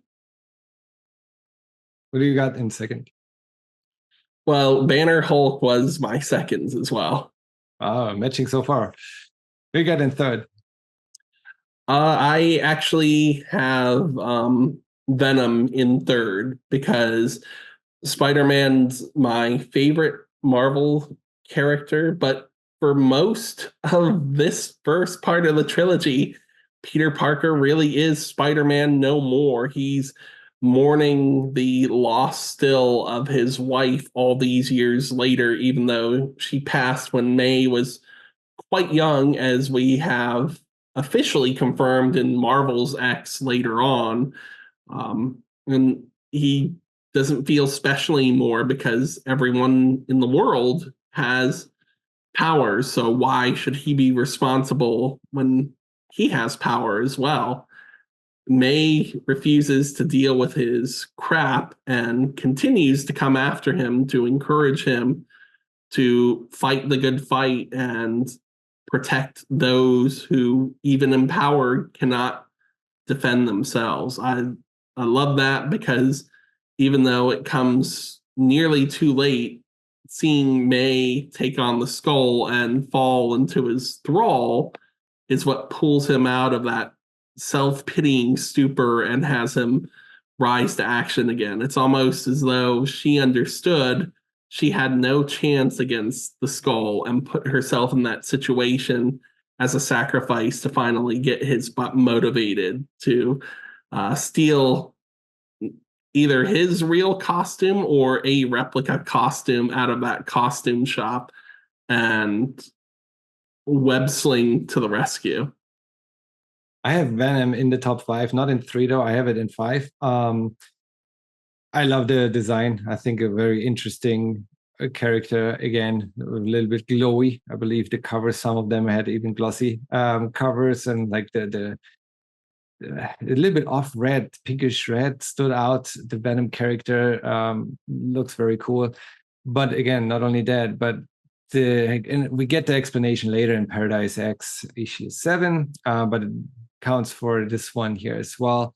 In Earth X, why, or like here we only learn that, well, May makes the symbiote work. It's different than Peter Parker. Peter Parker struggled with the symbiote, which is a contrast here to how May works with that. And we see Peter Parker questioning her. It's like, is the symbiote taking over? You're like, just fall, like you're a victim to this. Like, no, May actually learned to work with the symbiote. How does she do that? Well, she understands that the symbiote seeks a purpose and is content if the host doesn't fight with him or her. While Peter Parker was fighting against the symbiote, May is not. She accepts the role. She accepts that Venom needs a purpose. She offers her as the host, and through that, she stays in control and doesn't lose control to Venom, because Venom has no reason to take over the body, to take over the host, because the host is fine. Peter Parker, in the main continuity, wanted to get rid of Venom, therefore Venom had to fight back, and then you get this like villain arc, and here it's not. And like, this is just offering such a, sometimes also in life, like if you just understand the other side a little bit better, and you understand what that symbiote wants, or not only what it wants, what it seeks a purpose, and you give it that, then you both can live in peace. I just like how that is understood by Alex Ross and Tim Krueger. And yeah, it definitely makes the top 5 for me. And that's 3 to 5 are a toss up. I just had to put them in an order, but they are like, yeah, very close. And I think that concept of giving the symbiote a purpose, a focus outside of just fighting, and no offense to Peter Parker, but he's always down on himself. It's always going to lead back to Uncle Ben. He's always going to feel guilty, even though Uncle Ben was important. I think he's more than made up for that one mistake. He didn't kill Uncle Ben, but that's the event that shaped his entire career. With May, she doesn't have that tragic backstory. Yes, she lost her mother, but she uses the symbiote as her ally. And it's very similar to how later on in the regular Marvel canon, instead of using rage like Eddie Brock did originally as food for the symbiote, or guilt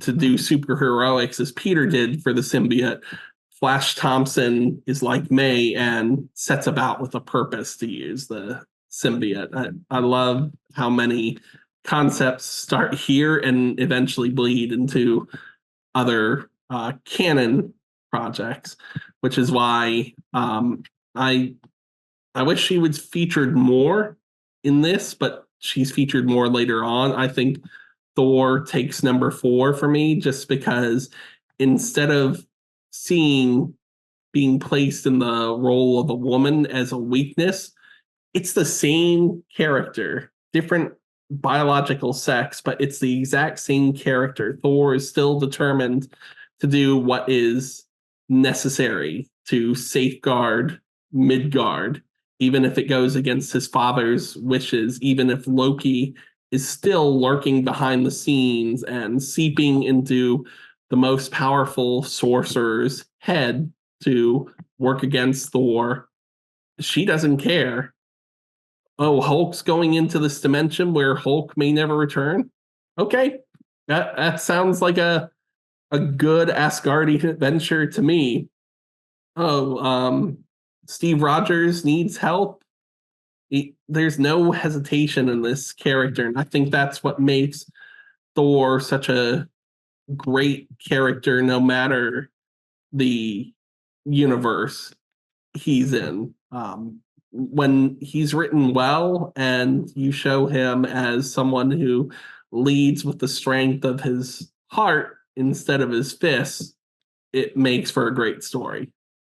Yeah, I have Thor in number 4 as well. Like I love how we're like matching here, just because first, as you said, the character doesn't change, which it's like, oh well, that's cheaper, but no, it's not, because Loki thinks he tricks Odin, or he does trick Odin, and Odin thinks he teaches some humility, and but Thor doesn't change. Like he can, no matter what shape or form or what gender he or she comes in. Loki thinks he gets one over on Thor, but Thor's like still the same person, still the same strengths. Like there's no change. So it's kind of like it doesn't backfire, but it doesn't also do any harm. That Loki tricks Odin into converting Thor. So, who is your number 3? Number 3 is Black Bolt. Just That's my number 5. Okay, there you go. I mean, he's not only it's such an interesting character in general. That was the first time I read about Black Bolt in any comic. Again, one of the main characters. It stood out like over the last 20 years that I read more Inhuman stories. Again, he was featured heavily in the modern cosmic saga by DNA. And Black Bolt as a character is very consistent. He's written really well here, but he's also used very well. The intentions that he has, the character that he has, matches. Like it's well thought that they picked Black Bolt to drive the plot or to create the premise, drive the story, because again, he's the one who blinds Uatu to then release the Terrigen Mist. And he becomes the leader of the world because again, we were talking about the world being mutated. They're all Inhumans now. So technically, this is a world full of Inhumans, not mutants. So he's the leader of the king of the Inhumans. He becomes leader of the world, but then at that point, vanishes, which is sad. But then we get the next best, which is his son later on, which we get finally a Black Bolt version, just with a voice, the Black Knight. That kind of plays his role later on. But like again, just looking at Earth X, Black Bolt number 3. Very interesting evolution of the concept too, not just because his son has a voice, but because he takes on the role of Black Knight that has been played by other characters in Marvel canon. And it's kind of apropos that later on, and we'll talk about it more in depth, that Medusa becomes a queen once again to Captain Britain, and Black Knight is primarily a British character in Marvel canon. Yeah. As in here, he was raised by King Britain. Mm-hmm. And Black Bolt is 5 for me. I love the design. This was my first encounter with Black Bolt in any form, and I love the design. I was honestly confused, like you. Why the heck doesn't he say a word? And why is this red-haired woman speaking for him and seems to be translating well with just a nod or a finger motion? Getting to understand the character's motivations, even though I think there could have been a different route he could have taken. I understand his motivations. I understand why he and the Inhumans left, in part because they had faith that what Black Bolt had done would be a safeguard against the Celestials, but also they're venturing out into the cosmos for other potential solutions.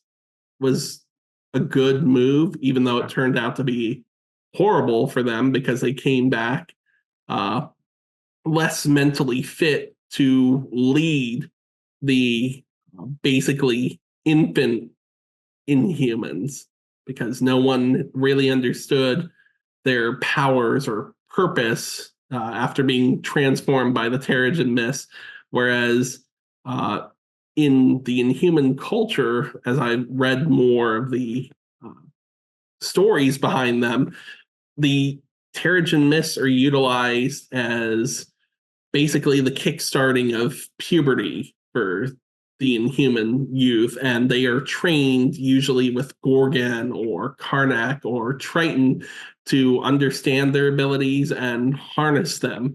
Black Bolt really should have considered, hey, releasing these myths might be a bad idea if no one's here to help these people understand what the heck they're going to do with those abilities. No, I think when that happens later on in the actual Marvel canon, in Hickman's Infinity, which eventually leads to the birth of Kamala Khan, Miss Marvel, it's handled much more appropriately because the Inhumans set up shop and help train all of these newly birthed Inhumans. If we had gone that route with this, there probably would have been less conflict and therefore probably a less interesting story.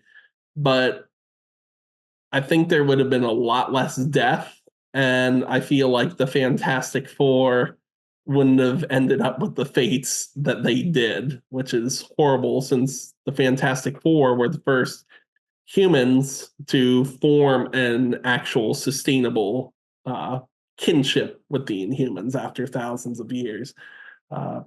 The noble sacrifice, even though I feel he did it intentionally as motivation, and it wasn't just something that could have been better planned, it still hurts because you learn the shocking truths about Black Bolt and whether or not you agree with his motivations.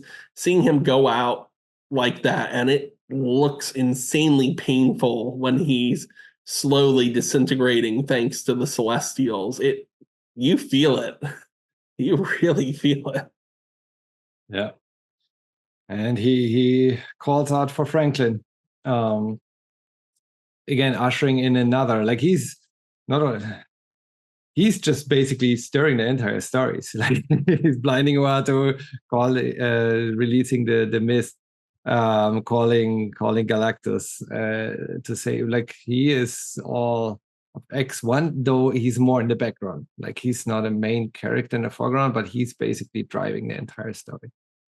Now, for those of you out there who are watching this video and you want more of Black Bolt and the Inhumans, really since the end of the 2010s when Disney was able to fully purchase the Fox properties that were Marvel back and bring them in-house, the Inhumans haven't gotten a lot of love, but I would recommend the Paul Jenkins and Jay Lee run. Beautiful artwork, really gets you to understand the royal family and their motivations. Track down Road to War of Kings, which has a trade paperback until the Omni.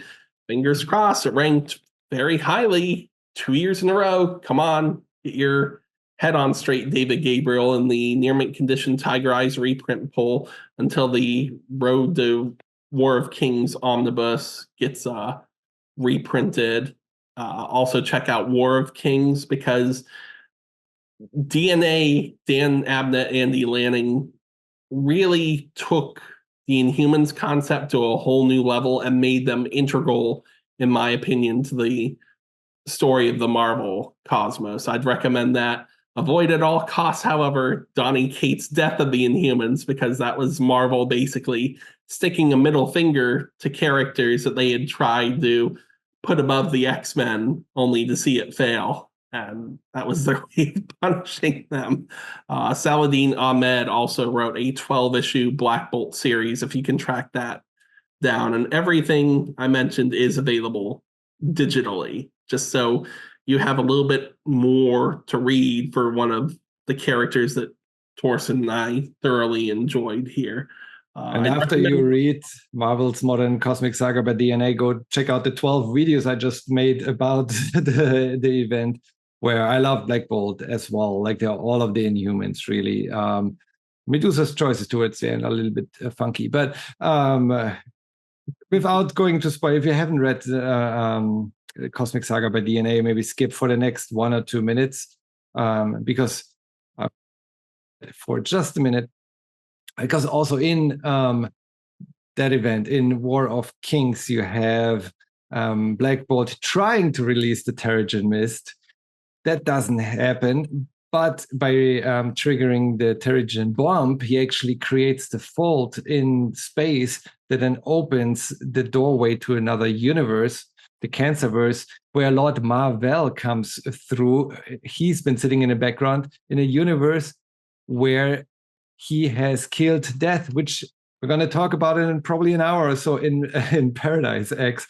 That's also something they took, I think, a feel from there, where you spin like, if you kill Death, there are consequences. We learn that later. We're going to talk about that in a second. But in the modern Marvel Cosmic Saga, there's a whole universe there that passes over where Death has been killed. And we see how horrible that will be few years down, or millennia or decades, I don't know what the timelines are, down the line, and how that will unfold. So even that, caused by Black Bolt opening a fold there, has consequences, and the interaction, the connection here to Paradise X as well.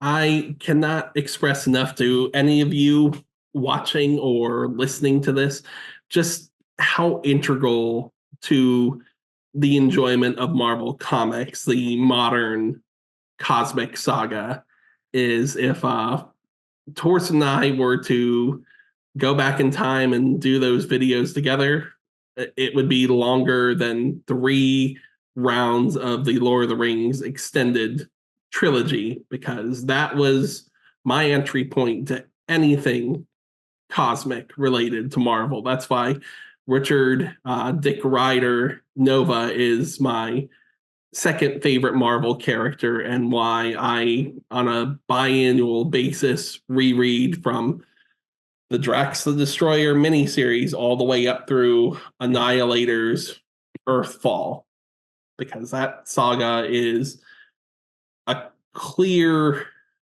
masterpiece for Marvel. It's not a perfect masterpiece, but if you compare the entire modern Marvel Cosmic Saga to what was going on in Earth's atmosphere at the time, from Civil War to World War Hulk, there are epic moments, but you really feel every blow and every event that takes place during the modern Marvel Cosmic Saga. And it expands your knowledge. So again, it's also the base for so many things. Guardians of the Galaxy, like we wouldn't have had those movies if it wasn't for DNA's run, and like Nova and Guardians launching out of those, out of Annihilation Conquest.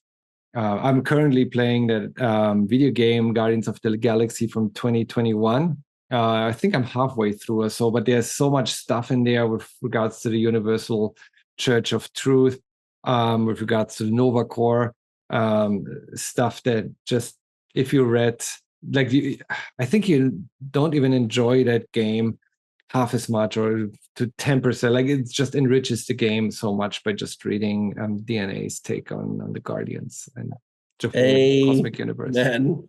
And thank you to James Gunn for taking DNA's run and making it shine even more than it did when originally published, because I'll tell you right now, I was one of 2 subscribers with that on my pull list at the comic shop where I was picking up my books, and people would ask, why are you reading that? Well, 6 years later, they released Guardians of the Galaxy, so I set a trend ahead of that time. There you go. Maybe one day, because you bought those issues. Yeah, maybe one day, hell, maybe in Secret Wars coming up, Earth X will become more integral to the modern Marvel mythos. Maybe. I think they're going to take elements like how they have done so far. I think they will take more elements where we're probably going to see some of those takes being explored a little bit more. We've got the Paradise X, maybe. But yeah, we'll see. Once the Inhumans enter, I think there's going to be concepts taken from that as well. But yeah, shall we move into Universe X? 1 year later, right? 20, 2000, the year 2000, the new millennia has started. It's still Alex Ross and Tim Krueger plotting the whole thing, imagining the story. Jim Krueger still writing, but we have John Paul Leon, may he rest in peace, being replaced by Doug Braithwaite, who also then continues into Paradise X. So he's going to be the writer, the artist on this, with the exception of the special issues, the Spider-Man, the Fantastic Four, Beasts, missing two. Captain America, and Iron Man. And Iron Man, yep. What a way to read a maxi series, because this was the first time that I had to understand what a one shot was and how integral a one shot could be. This is mapped so well in the omnibus. I don't have the trade paperback, so I don't know if they're mapped the same. But for those of you watching, the correct reading order is Universe X 0, 4, 1, for the one shot, by Special the way. four. Issue 4. Issues 1, 2, 3, the Spidey special, 4, Cap, 5, 6, 7, 8, Beast, 9, 10, 11, Iron Man, 12, and X. So that's how the omnibus is mapped. That's how it should be mapped. That's the only right way, because events start like build on each other. Things change in those special one shots that are continued. I have no idea how I read those back in the day in single issues. I cannot imagine I followed the right reading order. There's no way. Again, I collected them here and there and until I had the whole collection together, and I read them sporadically. I think my first issue was Spidey. Like, you need to have the reading order to understand the whole thing, not to understand, but to follow the story the right way. And this was not like the Superman Triangle years. This wasn't even like the Clone Saga, where at the top of the issue they would tell you which No one told you it was. You just had to kind of figure it out. I don't remember if there was an actual checklist in reading order within the comics. Not in the comics, like maybe in a Wizard magazine, but again, I didn't have access to that. I didn't know what that was in Germany specifically. No idea. But it's fascinating to see how we have to transition from Aaron Stack, our favorite character from Earth X, no longer being the narrator, to it being Gargoyle and Nighthawk, two characters that I had never seen before, but learned later on that they were members of the Defenders team. And the Defenders I don't believe had a comic being published at this time. I didn't even know the significance of Marvel, but we learn rather quickly, thanks to the visions that we're being told Nighthawk has, that Gargoyle is writing down on parchment to chronicle later on what the significance of the name Marvel is, who Captain Marvel was, how he ties into Earth X, how he related to characters. Again, I hadn't heard of these either. Adam Warlock, also known as him and her, the Adam and Eve of the modern Marvel universe, and how they were supposed to bring about what was hinted at the end of Earth X, this new version of Marvel, and who was supposed to act as the Guardian, even though if you read Earth X, it's kind of obvious who's going to pick up the torch and be the Guardian. It's still very cool to see at the end of issue 0, see who's going to act as the transformative figure in the early years of this new Marvel's life. And I love the change to the new narrators. I still remembered them. I didn't remember with them when I read Earth X. I was like, oh yeah, I love X. 51, Wato's conversations. And then as I started rereading Universe X, it's like, oh yeah, Kyle and Isaac. Again, I had no idea the Nighthawk and then the Gargoyle characters. But they work. And to me, now knowing again, years, decades later, a little bit more about the characters. And there's also the Nighthawk 1 through 3 collected in the end of the Omega Omnibus, kind of as a.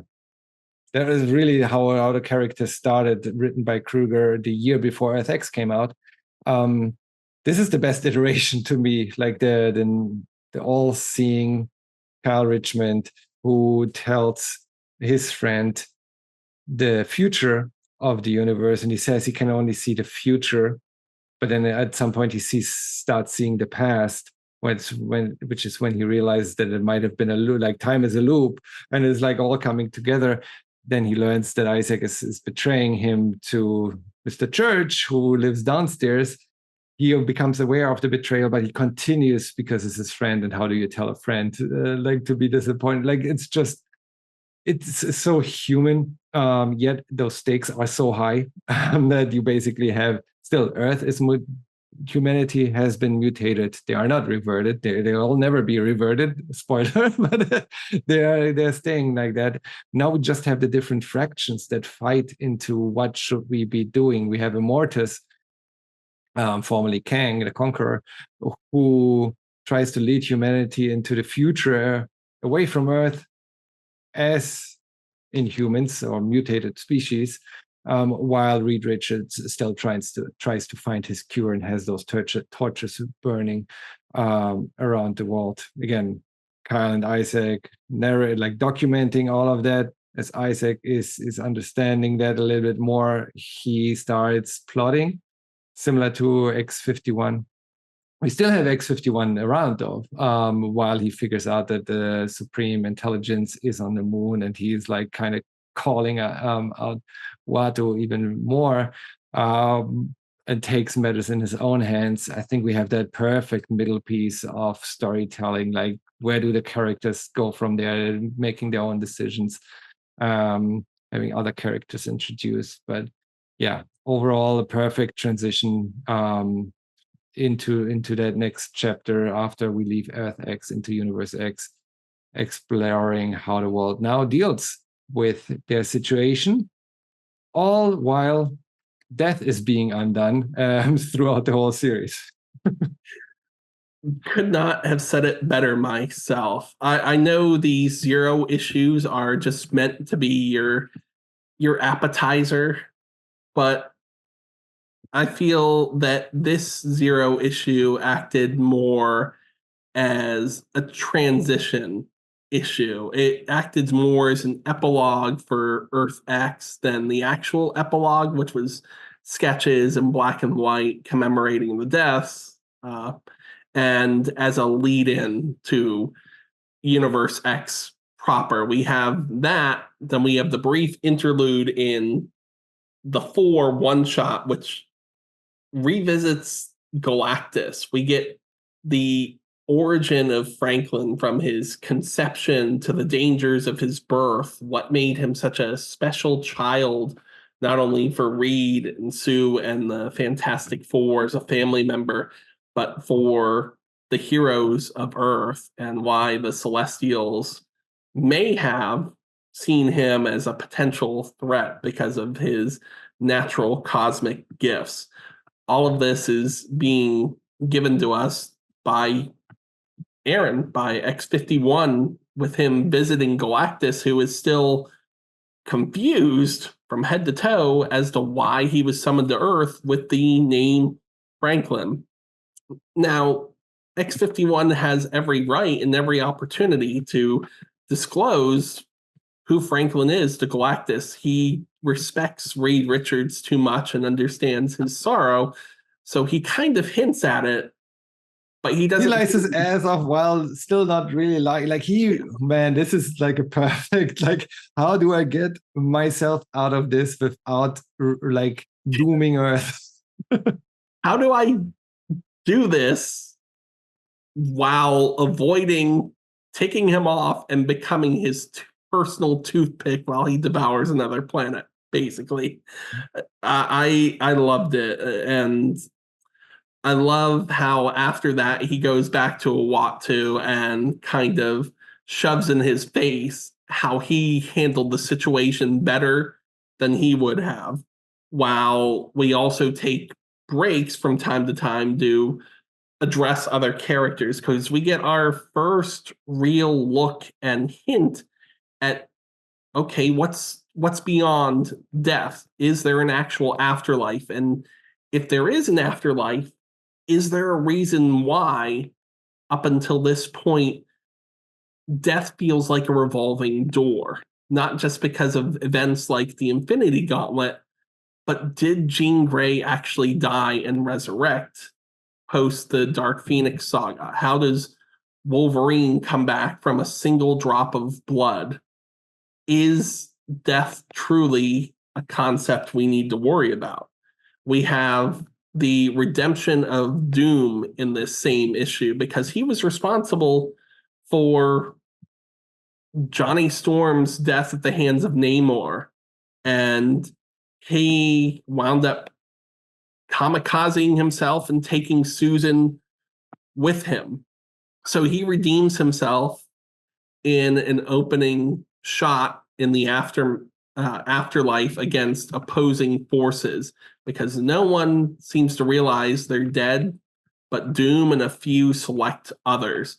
But he uses this opportunity to, instead of holding on to old feelings, to outright apologize to Sue Storm and have her light up as this signal in Reed's head that allows him and her, Adam Warlock, and Eve to use part of Reed Richards' body to fully resurrect Susan Storm, which sacrifices Eve, but it needs to be done in order to guide the story and further display and discount whether or not death is a concept that needs to be feared, which drives basically all of Earth's X sequel, Universe X, leading into the first full issue where it's revealed that Captain America and Mar-Vell have been traveling at this point for 3 years, because Mar-Vell is a toddler. And we are told through narration and exposition that it has been a 3-year journey. They are in search of artifacts for some reason that becomes known later on. One of the artifacts they find early on in the book comes as a result of Cap leaping to the aid of this woman that we find out is an older and somewhat more mutated version of Dagger, of Cloak and Dagger fame. Tyrone Cloak has passed on, but she still wears his cloak. This turns out to be one of the artifacts that they've been seeking, and as thanks for her rescue, she gladly hands it over.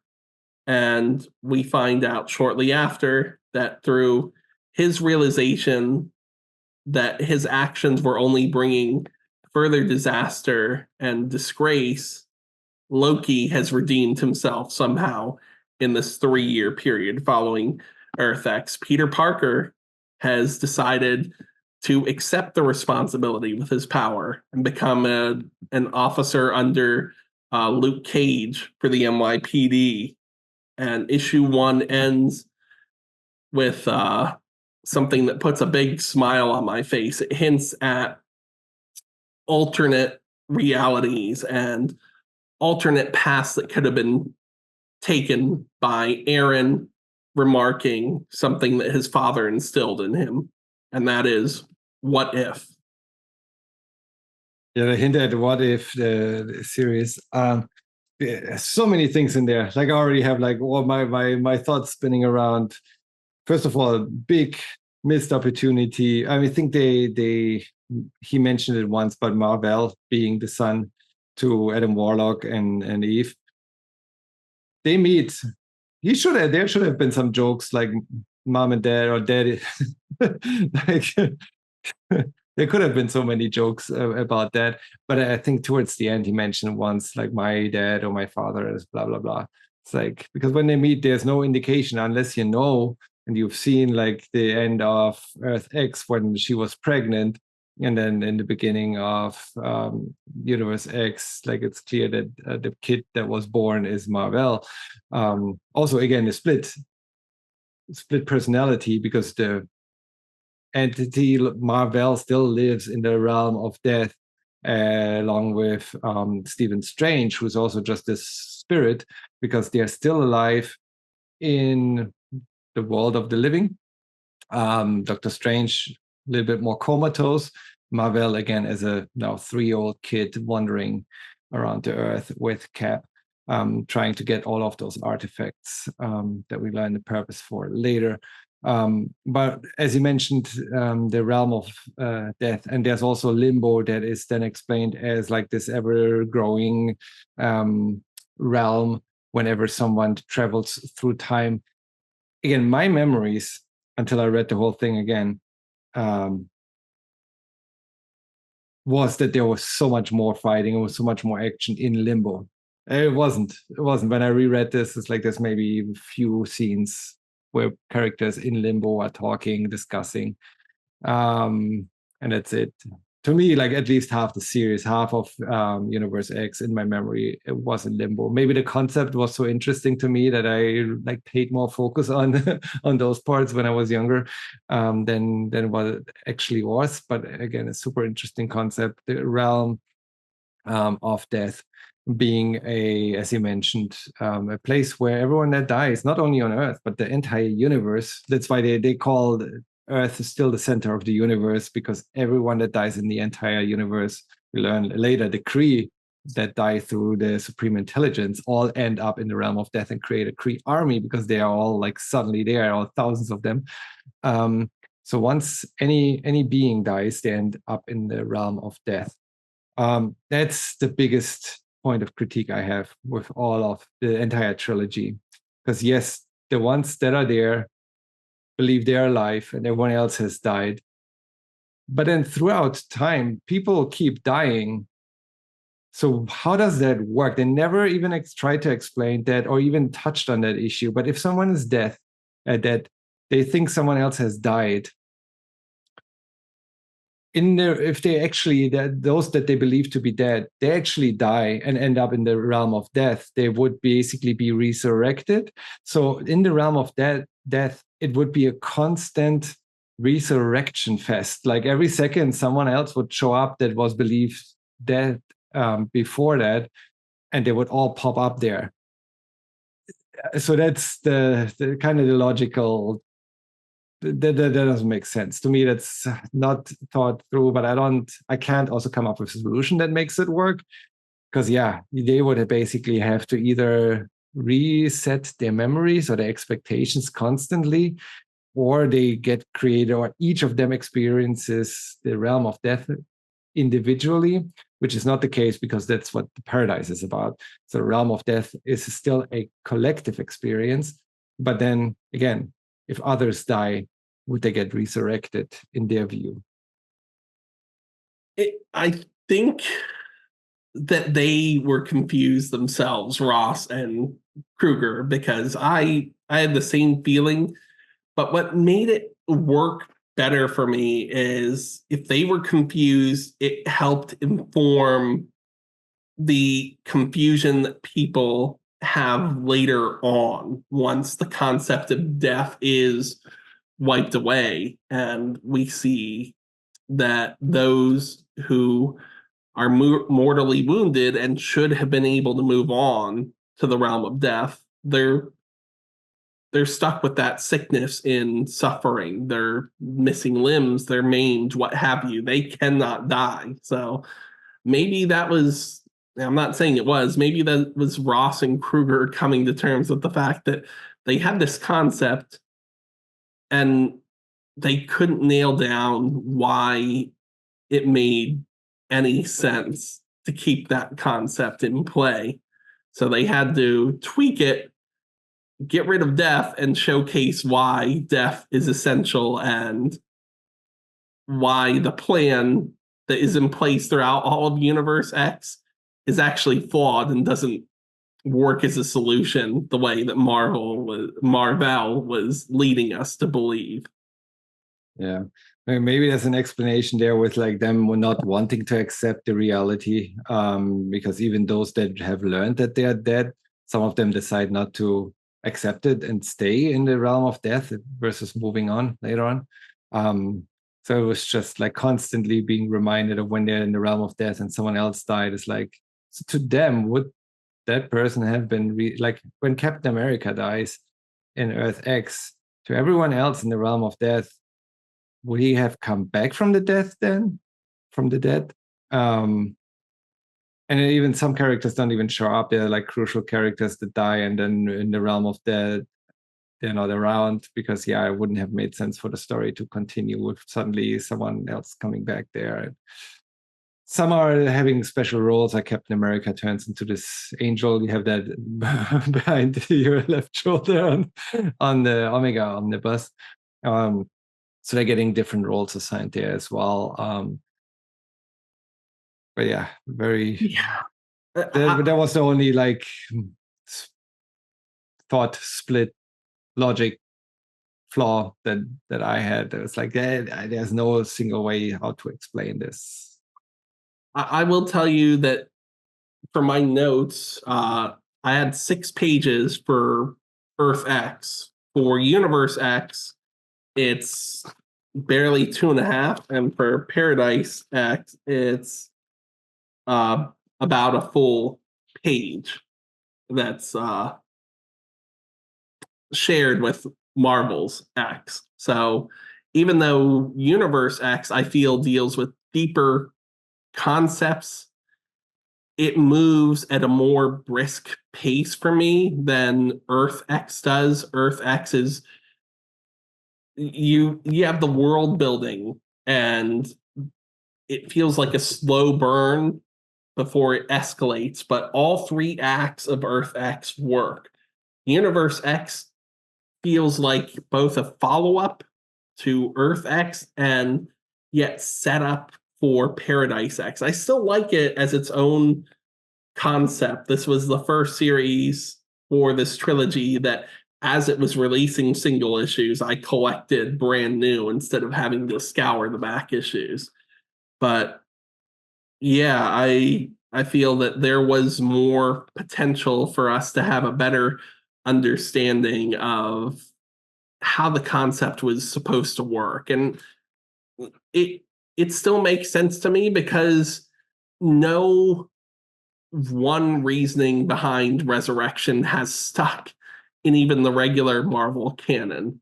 Just as an example, you have Nightcrawler dying in X-Men Second Coming. Sorry, people, but we're moving on to 15 years, I think, since that story came out. X-Men characters die all the time. The Krakoa era was all about X-Men characters being able to be resurrected. But Nightcrawler dies, and they go to visit him in heaven years later in Jason Aaron's short stint on Amazing X-Men. And that's how they resurrect him. But then you have other concepts where death is just a waiting room in a Vegas casino, because during Greg Pak's Incredible Hercules run, you see characters like Dr. Druid and the Wasp, who you find out later in Bendis's run wasn't even dead, but you see them in that waiting room, and it's a waiting room because when their time comes, they'll be called back to life. So Universe X, despite it being an odd theory surrounding the concept of death and resurrection, I think it's more sound without a full explanation than having to have 5 or 6 different stories as to how death and resurrection works in the Marvel universe. I also feel that one thing that helps it, and they delve into this a little bit more in the pre-Paradise X miniseries Heralds, is they have alternate realities to pull characters from and use their essence to pull the spirit of the deceased in the regular Earth X universe back. Because in issue 2, they talk about how Excalibur the group was formed, and that's the first group to encounter an alternate reality. They deal with the concept that Alan Moore, who prefers to be known as the creator in Marvel due to reasons, he created the Omniverse and the Otherworld, and the first major concept of the afterlife for Marvel, and why characters can come back.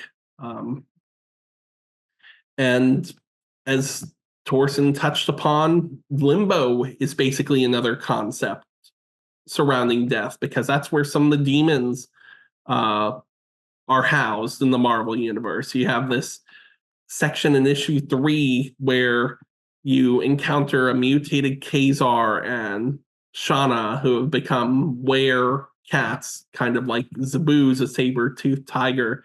You see how the events of the Terrigen Mist infecting Earth and the Celestials' interference has switched the polarity. So now Toad has magnetic powers and Magneto is the Toady. And that creates a through line to the dimension of limbo, where years before Marvel got the rights back, you see Rom, the Space Knight, acting as a guardian for limbo, and eventually encounter demons that have you question in Universe X. Are these demons tied to the afterlife, or are they more akin to the mythical or cosmic entities that the heroes and other characters are surrounded? Yeah. Why?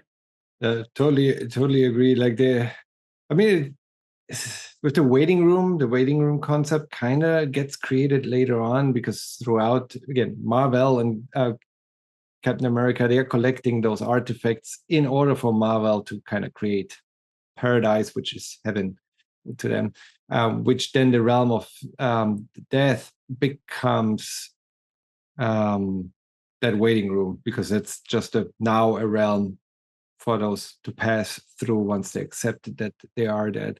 But certainly, like, I think that's Universe X is the weakest part of the entire trilogy. Not bad, like absolutely still great, but it has its flaws and it has its low points. The issue, I believe, when there's that lost me a little bit a few times. Was that issue with the Enigma Force? I had to read that twice. It's like, oh my goodness, this is like a concept that you don't have to go so deep on. Just to explain how Marvel got some of the powers, and explaining how the Enigma Force got passed through from generation to generation. And once that one person died, then it got also passed to Hero Universe X5, where it jumps to Galan, that later becomes Galactus. And like that concept is not picked up later. There's lots of stuff around that isn't really used, that felt like overexposure, like exposition dump that didn't need to be there because it had no impact on the story. It's all to a certain extent connected, in that it's supposed to lead to this creation of heaven or paradise that Marvel wants to create. The entire explanation about subatomica is like that, but just it doesn't went a little bit over my head.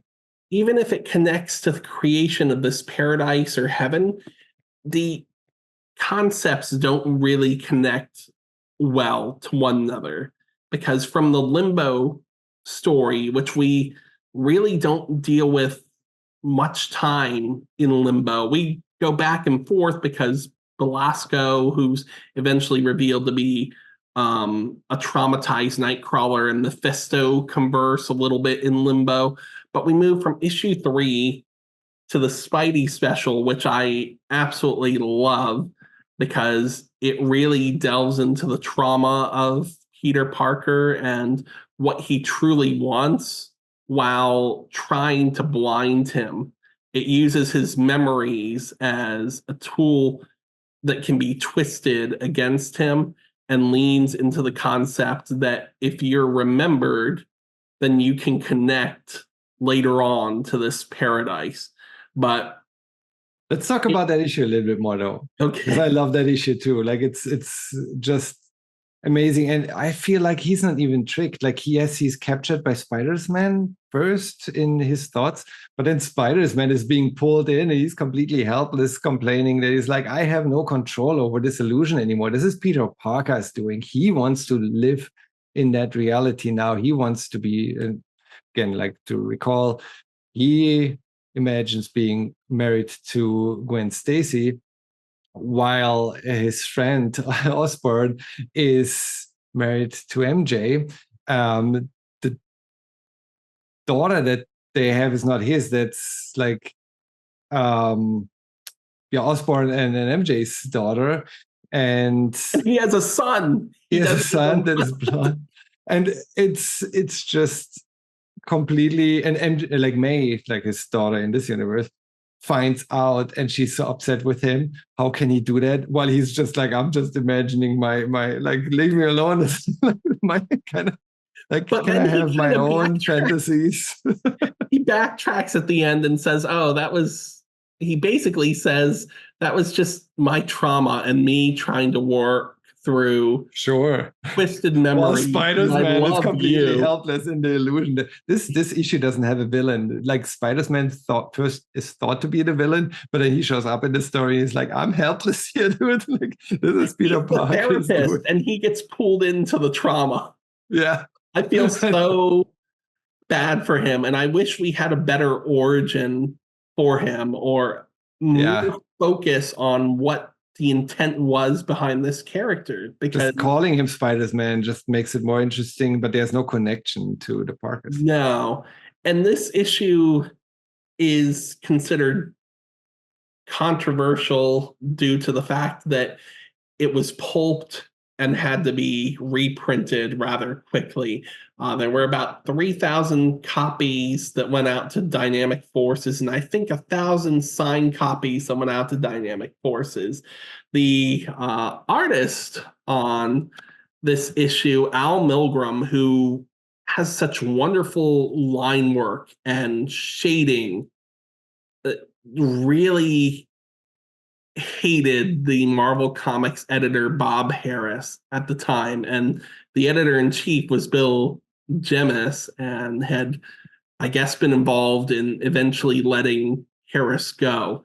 Milgram took it a bit too far, and in the background on the bookcase, he wrote a farewell message to Bob Harris that says, "Harris, haha, he's gone, good riddance to bad rubbish. He was a nasty son of a bitch." So they had to pulp those issues and reprint it here in America. But in Germany, ironically, because the Comics Code Authority didn't have the same reach there, when this issue was reprinted as a special, I think they just labeled it Special 2 because the 4 one-shot was Special 1. They reprinted it in full with the message to Bob Harris I can't included. remember that one. I looked that up. The image looks similar, so it's just a panini, but it still says Spidey.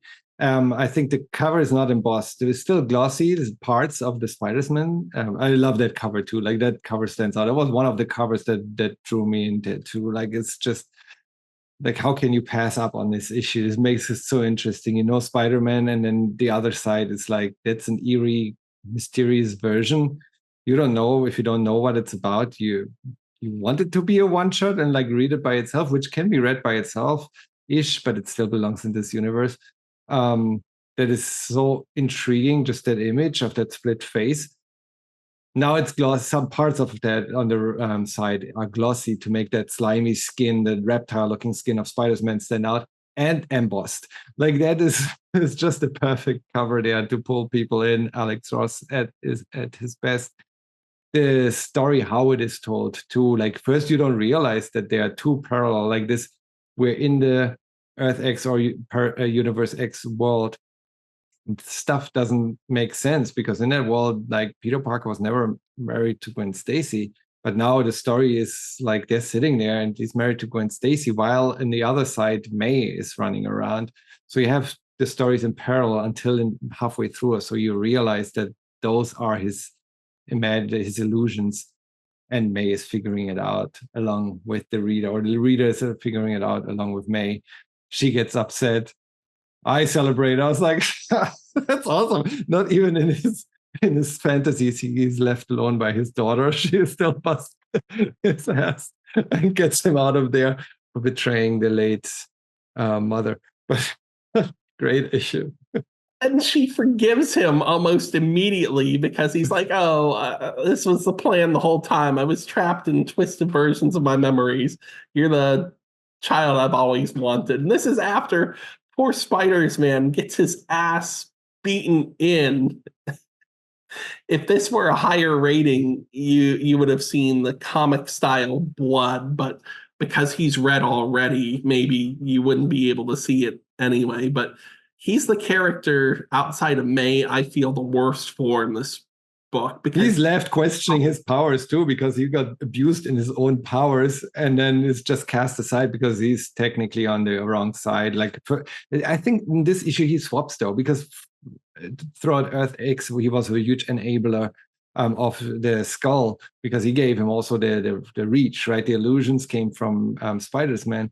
This issue here now twists him, because here he starts out trying to capture Peter Parker in his illusions, but then after it, towards the end of this, he's like, yeah, no, I kind of like, I know I see how I'm doing this wrong, and like I should. So he's kind of enlightened, or like wants to do things good now after being abused in his own superpower and completely bested by just a random old Peter Parker who just wants to live out his like teenage fantasy with Gwen. And if you notice, and I don't know if this was intentional by the artist, he draws Gwen to be more attractive than Mary Jane. So not only is Peter imagining being married to Gwen, he's imagining her being more attractive than Mary Jane.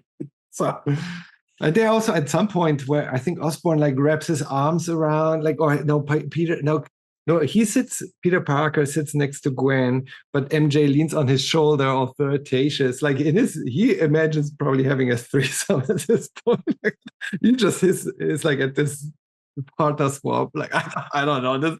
This issue has such an undertone that, yeah, like kind of digs into that whole lore of Gwen versus MJ.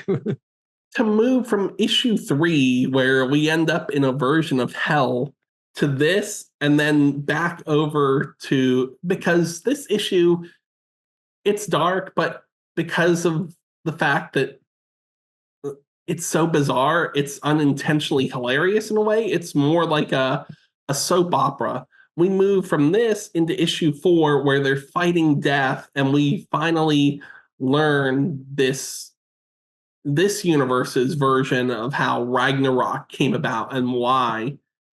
It gets really dark, and you think, okay, how can this get worse? Well, we get the Cap one shot immediately after 4, and he dies in battle. He meets his end, sacrifices himself to save Mar-Vell, and we get a short little eulogy in issue 5 for Captain America. No, that's why the mapping is important, because issue 5 has his funeral. If you just read 0 through X, like all those like 1 through 13, that's what, 14 issues of just Universe X without the one shots, you miss out like Cap's death, and in issue 5 you just have his funeral. You're completely lost if you don't read special Cap prior to 5. Yeah, because they don't reference. There's no explanation. There's not even a narration. No recap. It's just like, oh, you read issue 4. We were talking about Ragnarok. Ha! We're at Cap's funeral. What the hell? It's still the same series.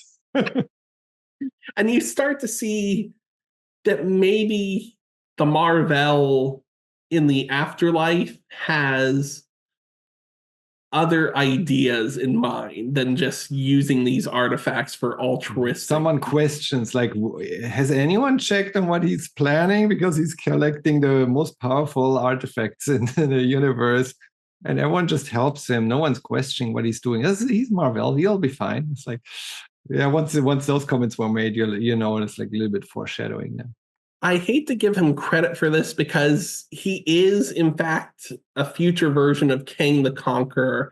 But I can't help rereading this, thinking that one of the reasons Immortus wanted to interfere and lead people off Earth was to avoid condemning them to what Marvel had planned. Even Thanos, who's plotting in the afterlife, seems to have better ideas than what could come about from gathering all of these artifacts and weapons. And nothing makes that more clear in issue 6 than discussing the many deaths of Moon Knight, because we get the origin of the concept in this issue and how he's able to kind of navigate and negotiate death and resurrection. Before in issue 7, things get even worse because we're told early on that some of these artifacts can bring about the end of existence. 7 talks about the origins of the cosmos and some of these beings before reintroducing Mephisto and showcasing that he's been behind some of what's going on and is responsible for the somewhat biased narration from Kyle and Isaac. But we get the ultimate nullifier brought into the picture. I feel like that's where the series gets out of the slump. Yeah. Like you get the ultimate nullifier. Mr. Church is revealed as Mephisto, and you're like, oh, stuff's coming together. It gets, anytime that gets brought into the plot of any comic, you have to be concerned because that can annihilate existence. If you point it at existence, I don't know how, it supposedly will not only annihilate the user, but whatever it's being pointed at. So even if Marvel were being fully honest and we're trying to create heaven, how are you supposed to use a tool that's entire purpose is extinction to create that afterlife? Well, let's talk about what he does with the ultimate nullifier. Yes, let's please. Because it is also such a move, a power move. So he intends to kill Death with the ultimate nullifier. Thanos tries to stop him. And then he kind of convinces or tells Thanos, like Thanos first in here is used, and then later Thanos becomes the good guy. So yeah, Thanos' use here, I completely agree with you. He's like a better morals than Marvel sometimes. But Marvel not only kills Death, he gives Thanos the opportunity to kill Death instead, because he knows about the history that Thanos has with Death. And in here, so again, in the main continuity, they are lovers, right? Like Thanos and Death are a thing. In here, Death is supposed to be the mother of Thanos, which gives a whole other Oedipus complex twist on this whole thing. But it is then like Marvel tells Thanos, no, Death lied to you. She's not your mother. And then Thanos basically does the job for Marvel, which is huge trust on Marvel's end to give Thanos the ultimate nullifier, but Thanos does as he expected and kills Death. It's so odd. I'm not against the twist with Death having a different relationship with Thanos, but I disagree. It's not explained. This just comes out of nowhere. The mother thing is like, wait, did I read this wrong? I disagree with Death being the daughter of Mephisto, and Mephisto trying to convince us, the reader, not necessarily the characters in the story, but us, the reader, through his narration, that he created Death to fulfill his purpose. Because in issue 10, we not only get his origin, but we get the reveal that the Death they've been trying to destroy this whole time to create their ideal paradise is his daughter.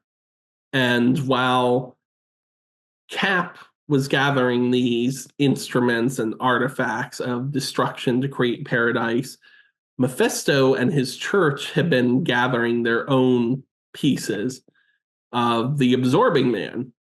And we don't understand that intent until later, when all of the heroes are distracted by this gigantic absorbing man. And in the afterlife, those that would have been resurrected already have to take on death, which leads into the Iron Man one shot where Magneto regains his powers thanks to the actions going on elsewhere and helps open the door for Eve to return, for Nighthawk to regain his true sight and see what has been going on this whole time, placing that opportunity in Thanos' hands to finally make his own destiny instead of being guided by fate, instead of simping for Death, who may or may not be his mother. He decides to annihilate her, and X of Universe X ends with them deciding we're going to build heaven. Now, is heaven truly a place on Earth? No, because Paradise X, as we'll discuss shortly, showcases exactly where heaven is, but should not be built. Yeah. Yeah, let's talk a little bit more about, we completely missed a little bit of the vibranium plot here in Earth X. So again, backtracking, vibranium, that's also the Celestials brought the vibranium to Earth to feed the embryo, and for the embryo to have basically the armor that she'll need once hatched out of Earth. That becomes the armor of the Celestial. The embryo is killed by Galactus. Therefore, the vibranium that had caused the polarity of Earth's magnetic field now became reversed, because with the death of the embryo, the poles switch somehow. So you have basically hot and cold switched. The poles are heating up, and you have a desert, and then you have New York covered in snow, and everyone freezes. But here we have Iron Maiden, who becomes a very important factor, because Iron Maiden, as encouraged by Cable, is able to have more, like, uses her superpowers in a way that she didn't even think of, to create vibranium and kind of inject new vibranium into Earth. Mind-blowing, but to understand how that can happen, we have to talk about the mutations. In the beginning of Universe X, it was explained that the mutations are three-tiered. You have initially from human, due to the celestial seed, you get superpowers. Once you have the superpowers, next stage would be shape-shifting, similar to the Skrulls. Once you're shape-shifting, you're basically at that second tier. There's the third tier. The third tier is shape-shifting not in your own intent, but you're shape-shifting based on what others expect of you, which is basically the Asgardians. So Thor isn't Thor, Loki isn't Loki. They're just what other people expect of those beings. In matter of fact, Odin created all of those by being told that he can shape others around his expectations. And therefore, he created the whole Asgardian realm that falls apart later in Ragnarok. But at this point, that's the explanation we're getting. 3 tiers of mutations. Take those, like, accept it or not, but this is what it is. Throughout Universe X, I believe towards the end, I don't know if we learn it here, but that's why I think we learn it here, that it's not really those 3 tiers, but it is still the 3 tiers, but they're more based on your own self-perception instead of the seed natural's progression. That, like, a little bit higher concept of philosophy here. But Iron Maiden then is told by Cable that she's capable of doing it, and therefore she's capable of injecting the vibranium. She wouldn't have been able to do that by herself, but only because Cable told her, he thinks of her like that, she suddenly can do that. That's her mutation's next phase, next tier. So she puts the vibranium in again, and basically Earth polarity switches back. Earth is safe at this point. We're not having impending doom anymore. Sure, like a very short version. And Magneto regains his power. He's no longer Toad's court jester, but everything goes back to normal. In true Magneto-like fashion, he shows that despite Toad's self-esteem issue and Magneto being hard on him, it was never intended to make him feel low, because he shows compassion and mercy for Toad, who had treated Magneto so damn poorly.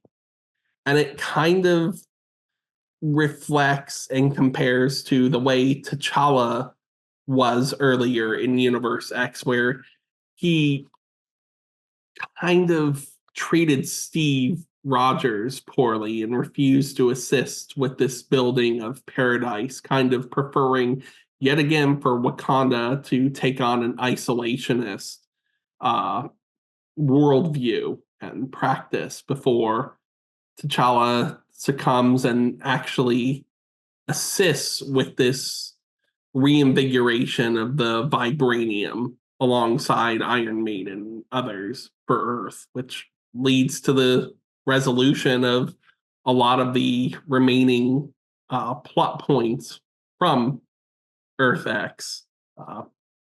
I consider that more of a step toward paradise than what we get in Paradise X. But I misspoke a little bit. Like, there's a step in between. So Iron Maiden doesn't create the vibranium by herself. She uses Creel, or like Loki convinces Creel to turn into vibranium, and then Iron Maiden does the rest. But yeah, almost the same thing. We also learned that Mephisto is just a third tier mutation. So he's not a devil.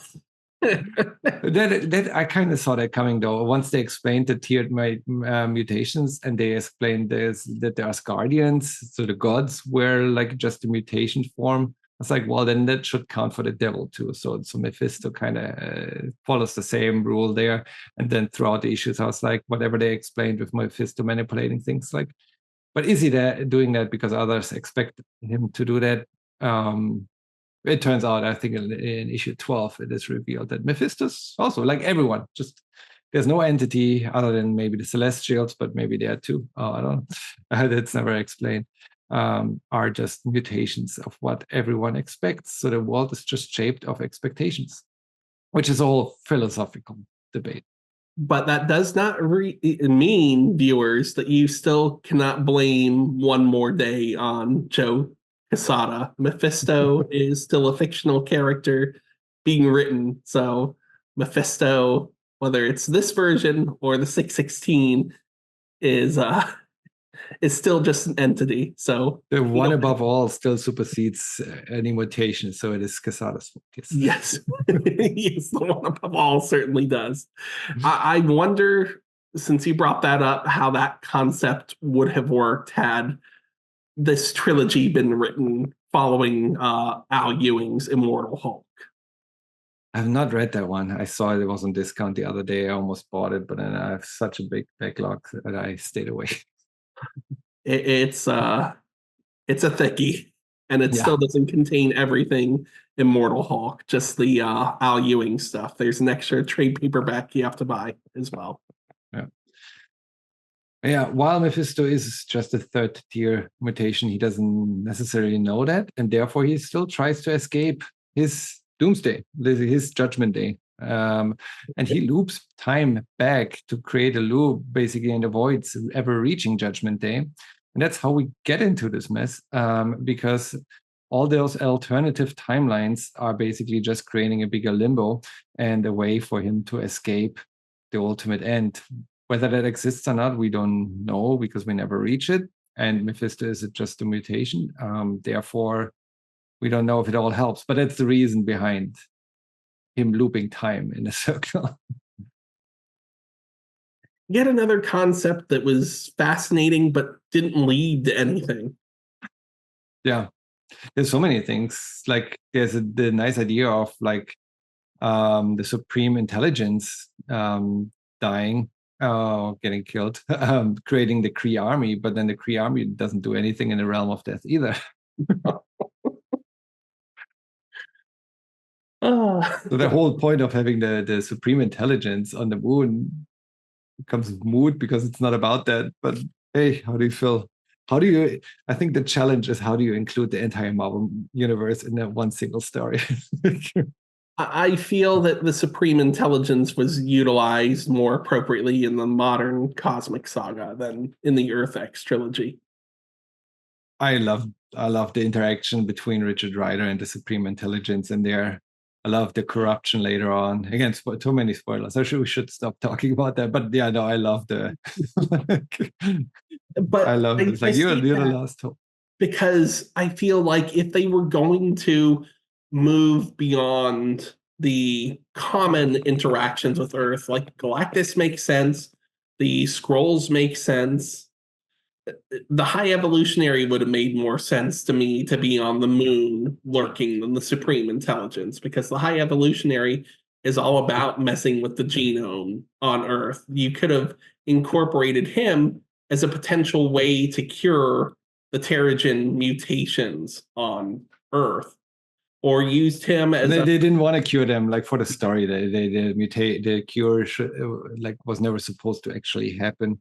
Even though we have the whole like we haven't even talked about Immortus versus Reed Richards to like the different like we talked a little bit about Immortus, but then Reed Richards constantly tries to like he and his flames are burning, but then they're being put out, and his whole subplot was okay. But he was also like again, classic Reed Richards, like he brings Sue back to life, but then completely ignores her for the sake of him trying to keep the torches burning and doing his thing. and then And he she's like doesn't notice complaining about it. her again until there's the potential threat for her to be killed again, which would close the cycle of death and resurrection. Yeah, and literally invisible woman. Yeah.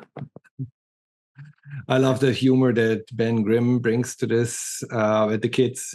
It's like there was more as X, the constant like who's who, but in this as well. Um, just going through the notes.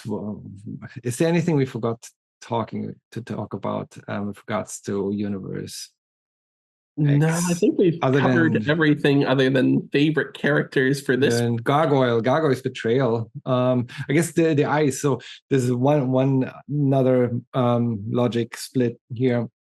So we have Kyle Richmond, Nighthawk, who he thinks he receives the eyes that are basically seeing the future, which also see the past because it's a loop, from an angel that turns out to be Mephisto. He knows it was Mephisto.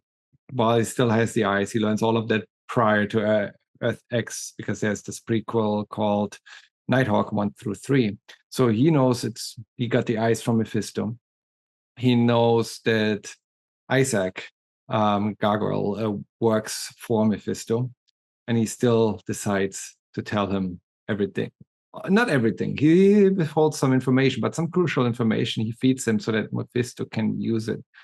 So that's an interesting part on Kyle's end as well, that he willingly runs into Mephisto's trap.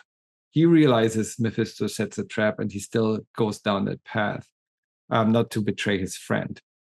Yet in the end, he's like, this is too much. I guess that breaks him. Like he decides to do that, stick to his friend versus protect the human race. Yet that breaks him later when he's like, I can't have this anymore. Take those eyes back. He tells Marvel, like, take those eyes finally. Like, I can't do this anymore. I don't want to see this.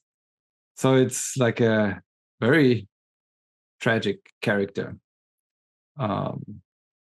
which I love. I love that character arc. Like it makes sense for him again. When everyone makes different decisions, but him running into the open trap and seeing the trap, deciding to go through, then breaking on his decision, just in the end to help again. Yeah, That's just the kind of character he seems to be, no matter which story you read for that particular version of the character, because of course there's the Squadron Supreme version of the character as well, with the Squadron Supreme or a version of it showing up in Paradise X later on. But this was my introduction to both Gargoyle and Nighthawk.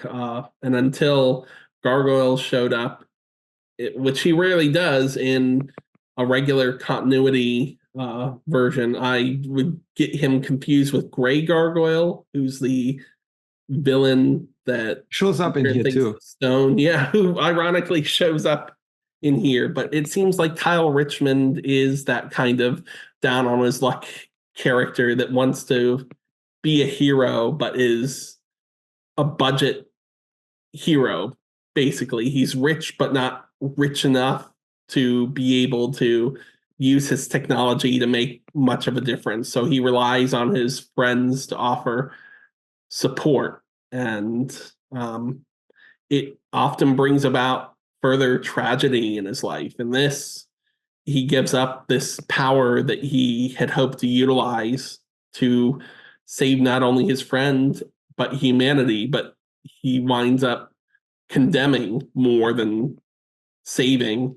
And there's a mini series post Civil War in the main canon called The Last Defenders, where same thing, he tries to do right and stand up against a corrupt government and create a name for himself while boosting others' confidence, and it ends up turning everything on its head. He's one of those characters that just tries to do his best and continually gets flushed down the toilet, unfortunately. But I still think having him as one of the two narrators for this second part of the trilogy worked well. And because of that, I think due to the lack of Machine Man compared to Earth X, he was my favorite character for this second part of the trilogy. I like flawed characters that try to do their best and yet know they're doing the wrong thing to try and reach that end game. He takes on the challenge. At least he takes on a challenge that Mephisto didn't want to take on, because he carries that burden of seeing that Mephisto doesn't want to have the eyes. Even that's why he gives them to Kyle, because Mephisto fears that the knowledge that he would receive would turn his intentions. It would make him too empathetic,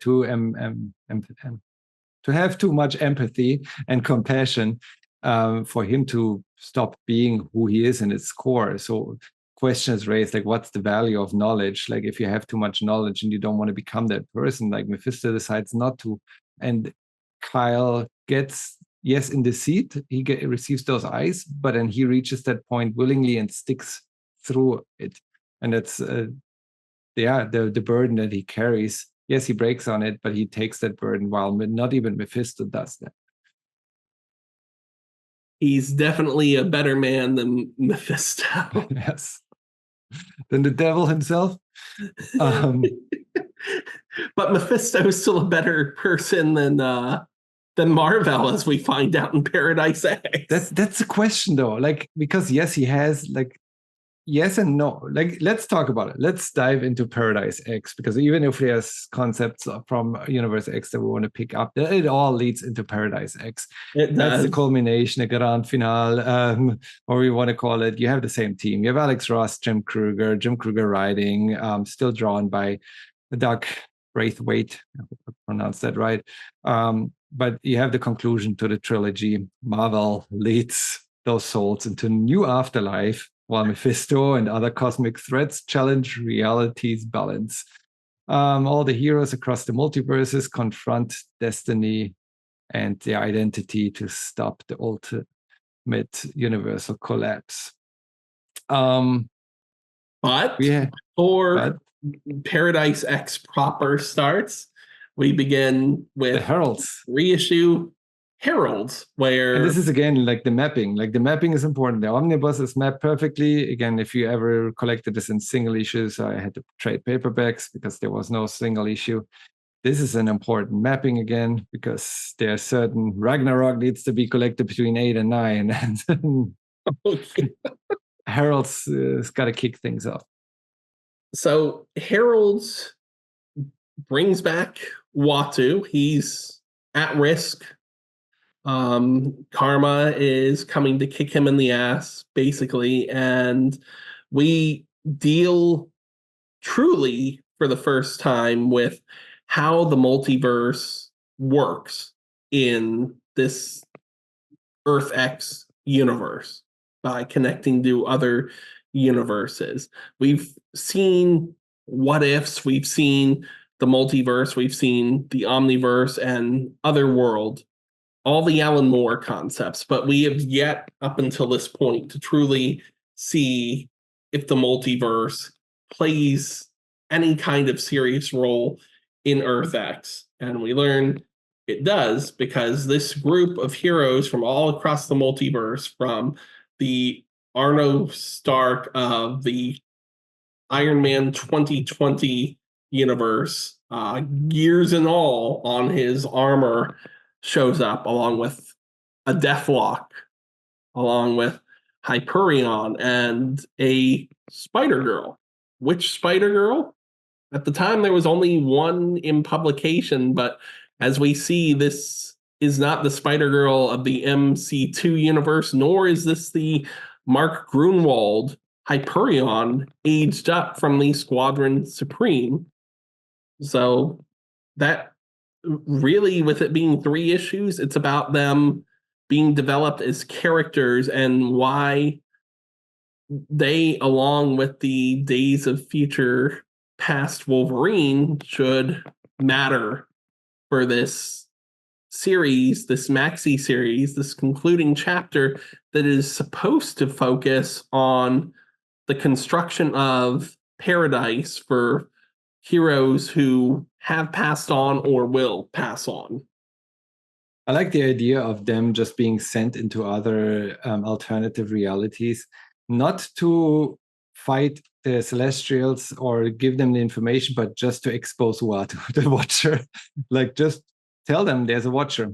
You figure it out from there, because what is he watching? Like, that's like, just create, like, spark that, ignite that curiosity. Like, once you're curious, you know there's a Watcher, you want to find out why, what is his purpose, and eventually you'll get there. You'll figure it out yourself, but just tell them there's a Watcher watching you. That I did like. I didn't understand why they pulled Spider-Girl out of her, because she had still her parents, right? Like, her parents weren't dead. They pulled, or they, I say, X-51 pulled Spider-Girl out of her reality just to give her a widow Peter Parker in the 9997 universe here that doesn't make too much. Like, what's the point? Now she has a sister that's basically herself as a Venom. So you have Spider-Girl and Venom. They are both May Parker, not with her actual parents, but there's never any question. And everyone else I get. Like, I get why everyone else was pulled out of their universe, because there was a reason why they should have left. They have a redeeming arc. They have something to prove, some wishes they want to fulfill. Spider-Girl was okay where she was with her parents, and suddenly she's also okay not to be with them anymore. It's like, that just didn't make sense. I guess they had to feature Spider-Man. No, it didn't even, outside of the nostalgia factor and him being a selling point, beyond Spider-Girl, I think Days of Future Past Wolverine was the one that made the least sense, because you had a perfectly capable redemption arc for the Earth X Wolverine that you could have utilized. It was a fun, like, them facing off fun, against each other, like, and to kind of introduce, like, hey, like, who else would have told the 9997 Wolverine that he's a, like, lazy ass sitting on his sofa growing his belly, if not he himself? Like, kind of like, he wouldn't have taken it from anyone else other than himself, maybe. I was okay. That's with why it. I'm okay with it. But Yeah. if they had others, they didn't use interaction between the two Wolverines, I could have done without him. And same for Iron Man. Like, there was no point in Arno Stark crossing over. I feel like they tried to give us as many Easter eggs and deep cuts as humanly possible, but were all of those characters utilized to their full potential? Questionable. I think they utilized Deathlock fairly well. Bloodstorm didn't do a whole lot. It was Spider an was more for interesting humor than anything interaction else. between Bloodstorm and Storm. Also, again, the characters meeting themselves, kind of their alternative versions, was kind of interesting. But yeah, But I think Wolverine was utilized the best for one moment, and Spider-Girl was more utilized for hilarity than anything else, because following Harold's, we yeah. move Let's on get to into issue Paradise 0. X Zero. And where do we start off? Well, death has been defeated. No one can die anymore. And you would think, holy shit, this is great. No, it's horrifying, because one of the reasons why the heroes who are still amongst the living believe that Marvel has potentially exiled Stephen Strange back into the land of the living from his astral form in the afterlife is so he can cover up and attend to those that are sickly, wounded, or dying that cannot move on to the afterlife, because the concept of death no longer exists. So It's therefore, literally the problem of the cancer verse in Thanos, in the Thanos imperative. exactly. And to make matters worse, not only can people not die, but those that have moved on, heaven is being built in the negative zone of all places, the negative zone, which leads to further problems later on.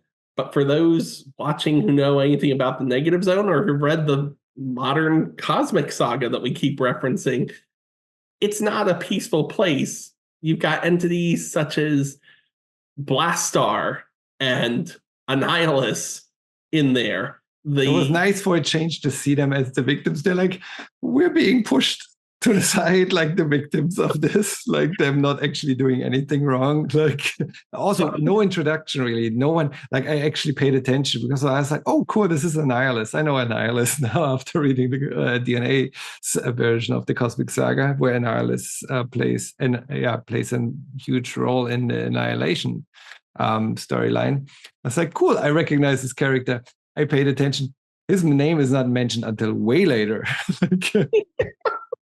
And poor no Black introduction. Star. It doesn't matter which canon, which universe you're reading. Blastar is always touted as being this macho character that feels he should be ruler of the negative zone, and he gets one punched every time he shows up. Spider-Man, who is not a cosmically empowered being, has one shot poor Blast. And that's what happens to him in Paradise X as well. Yeah. But everyone in the Guardians zone of the Galaxy show up at the end of this issue, and it's the original Jim Valentino style Guardians of the Galaxy that make their appearance. The Vance Astro and company, not the DNA Guardians. It so made me think, imagine the James Gunn movies were about the original team. It was like, ooh, that would have been tough. He would have made it work. But yeah, I'm glad we have the version that we have. And we quickly move from that to the next soap opera based plotline, because Paradise X moves at both a brisk pace but is a slow burn, because you're dealing with so many concepts on the page, from Medusa and Captain Britain trying to get married to Mayday fighting Mayday. And that's basically issue 1. Issue 2. Wait, say I have one thing about issue 1, because I had to look up what the release date was on this, because we have the Twin Towers in the fight scene in New York. It was released in 2002. So I was like, there was no way, like a year later, to like maybe take that panel out or change the background.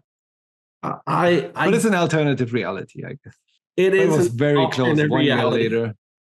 But considering the fact that there was an issue of, I believe it was Adventures of Superman that came out 2 weeks before 9/11 2001 that garnered a lot of controversy for being an aftermath issue of the Worlds at War storyline, where you see Metropolis's version of the Twin Towers in ruin. That garnered a lot of controversy because people said DC had intentionally put that in there. Well, comics take 6 to 12 weeks to go from concept to publication. That was not a thing. This, in issue 1, that was a thing they could have prevented. Almost a year later. Yeah, almost a year later. So maybe that's a little bit more controversial than Mayday versus Mayday, which gets quickly resolved by Peter Parker telling them that they've always wanted a sister, and they hug and exclaim sisters. I like that though, like Peter Parker predicting exactly what would happen, and that was what happened. It's like at least he knows his daughter, so just give him a pass on that. That was amazing. The rest of issue 2, though, is just deciding whether or not heaven is worthwhile. And we have the Punisher too, but yeah. But that's an evolving storyline. Yeah. That's part of the slow burn I was talking about, because we get more seeds of that in issue 3, which primarily deals with rescuing Clea from her entrapment. Carl doesn't want to help Aaron because Reed has done enough bad. It's like, okay. Now you're being moody. But yeah, after that, after issue 2, Reed Sen, I guess that's how you pronounce it. I tried to find more information about Sen.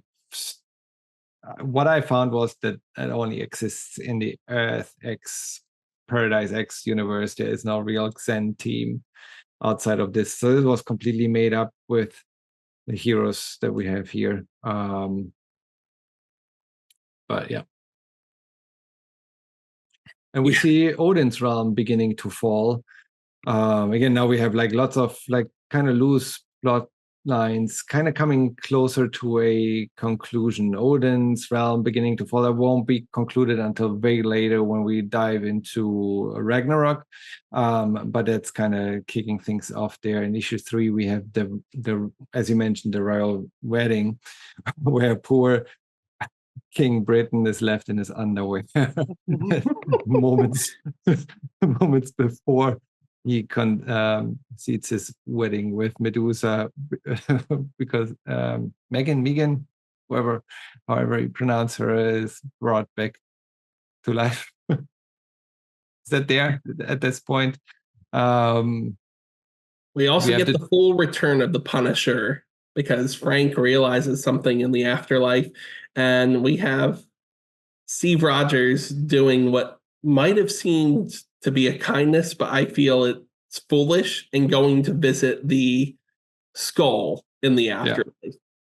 Yeah, and we have the 2 storms facing off, doing a blood transfusion to get the vampire, like blood storm, to stop being a vampire. So storm transfuses her blood to the other, and then the 2 Wolverines, as we mentioned earlier, meeting as well. Then issue 4 follows up on that with us getting up until that point, the origin of Wolverine, even incorporating some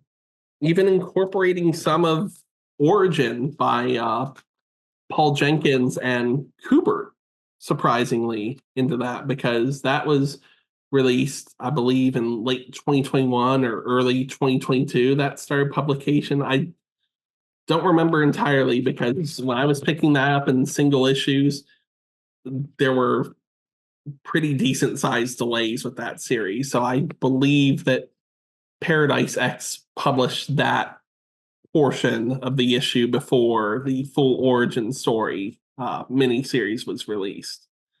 But they also deal with some of the consequences of going to heaven or forming heaven in the negative zone, which is hostile territory. Well, we finally learn, like, okay, the negative zone is fighting back, and like, yeah, the placing Paradise there is not the best case. Earlier it was just, okay, they placed paradise into the negative zone. Now we learn it's like, well, might be expanding and the inhabitants of the negative zone are not happy.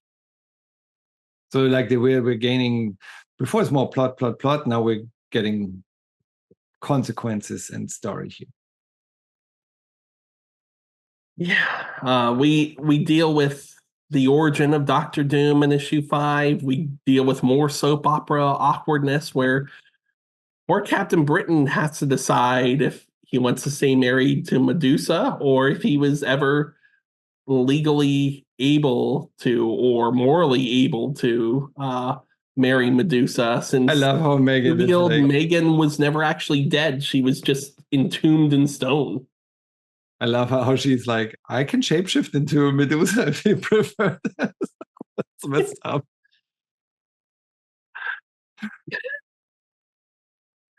I don't have comments. Like, to me, this is like more plot. Like, I didn't put anything down about issue 5. I think Devils now, because between 5 and 6 is Devils. Yes, that's where we get death. twist.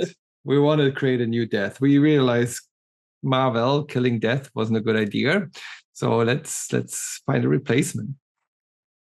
Then it deals with Mephisto, and one of the potential ways to bring back Death is to kill the person that was first resurrected under these new terms, which would mean killing Susan Storm. Yeah, that, and don't they find this like Jude guy like, oh, conveniently, Ben Grimm, didn't you like have this entity somewhere stuck in the swamp? That's exactly doing what Death was supposed to be doing, but it works. Like, then we move forward into 6, where we're dealing with the problems in Paradise. Not everyone having that trust in Marvel and his intentions anymore, and further examination of the negative zone and the effect it's having on Paradise and vice versa, as well as the conflict that's arising due to it. That's a very interesting aspect. Like, what at this point I ask myself, like, what do you prefer? Would you rather live in that illusion in the realm of death, is thinking you're alive but constantly fighting in that realm there, or but it's still being part of that community? And we have some that go back willingly, like Kingpin, because he wants to control real people and want to be the boss of real people and in this imaginary world, because we learned that in Paradise you're basically on your own. You're just like a dream. You're dreaming things up based on what you want heaven to be like, your life to be like, but it's not real, and you're the only one in there. There's no other real. It's like either video game or dream or whatever you want to call it, but it's just you on your own with your imagination. And that's where we're like, okay, is that better than the illusion of thinking you're alive when you're actually dead, thinking everyone else has died, but still being with the actual people that have died, being with you? So it's also, again, this is all very philosophical.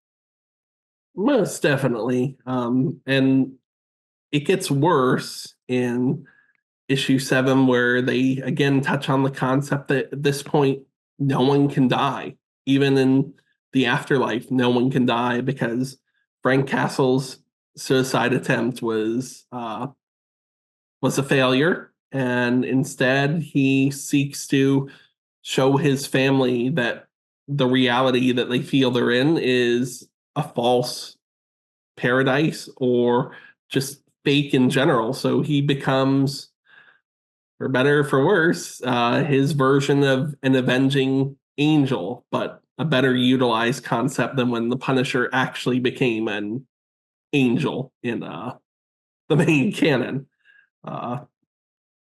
And they attempt in the next issue to talk with God to find some sort of resolution or some way to end up inevitably making things worse so you can resolve it later on in this maxi series. You also have this beautiful moment between Megan and Medusa, where they're trying to figure out what to do, given that Brian is legally now with and emotionally with Medusa instead of Megan. And it presents the concept that a king can only have two queens. He can't have three. His first love and his first duty is always going to be to his kingdom, his country, and his second duty is to his wife. So we have to figure this out because he can't have his heart split into three pieces. And I love that because it really helps relay to the reader the pain that Brian is feeling. He doesn't know whether to attach himself to the love of his past that he had mourned and moved on from because he thought she was dead, or to embrace who he actually does love and follow his present heart with Medusa.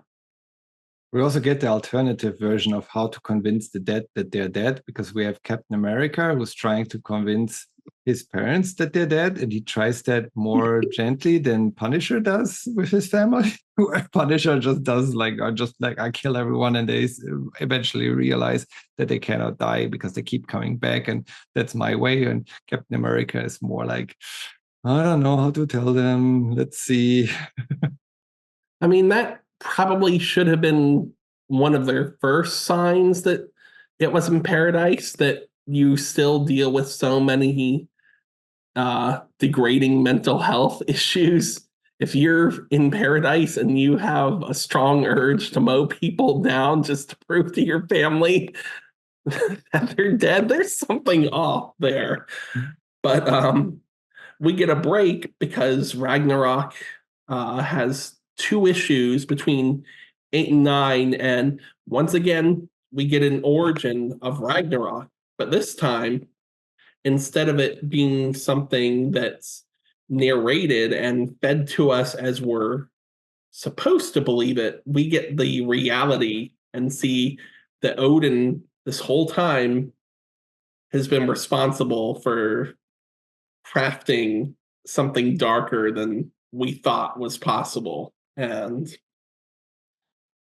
we have to deal with whether or not, when you're reborn, you're coming in with a blank slate as an Asgardian, or if it's false rebirth.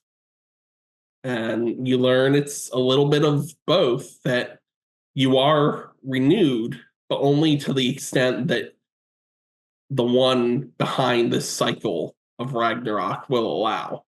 And you have to put an end to the cycle, and to a certain extent, excrete the power from the one controlling the cycle in order to truly be born anew and fully in control of your own destiny. I thought these two issues, although short and seemingly disconnected, helped drive the conclusion more than some of the early issues, and really helped me enjoy a main canon Thor story more, because the Thor title running at the time that had been started by Dan Jurgens was taken over for the last 6 issues by Michael Avon Oeming, and he dealt with Ragnarok, which took Thor off the table in the main Marvel universe for I think 3 or 4 years. And some concepts of this, how the cycle of Ragnarok was created and how it had to end, were borrowed from Paradise X. Also, the stylistic choice here that Thor is back to being a man, because he has learned, or they have learned, that it's all manipulation anyways. So if Odin gets not to decide anymore who's who in this, Loki had long ago changed into a neutral version of like being neither or, just being. Thor chooses to just be himself again. And following that, really the biggest part of issue 9 for me was Captain America coming face to face with, he might have been wrong for taking part in the murder of a child, even though it was justified in the moment. Maybe he could have found a different route. So he and I believe the kid's name is Benny. I might be wrong. That's the Skull's real name. He and Benny come to terms, and Benny decides, instead of being vengeful, to stand by Steve Rogers' side and take up arms alongside him against the true villain. I love how the father knows. He's like, what did you do again?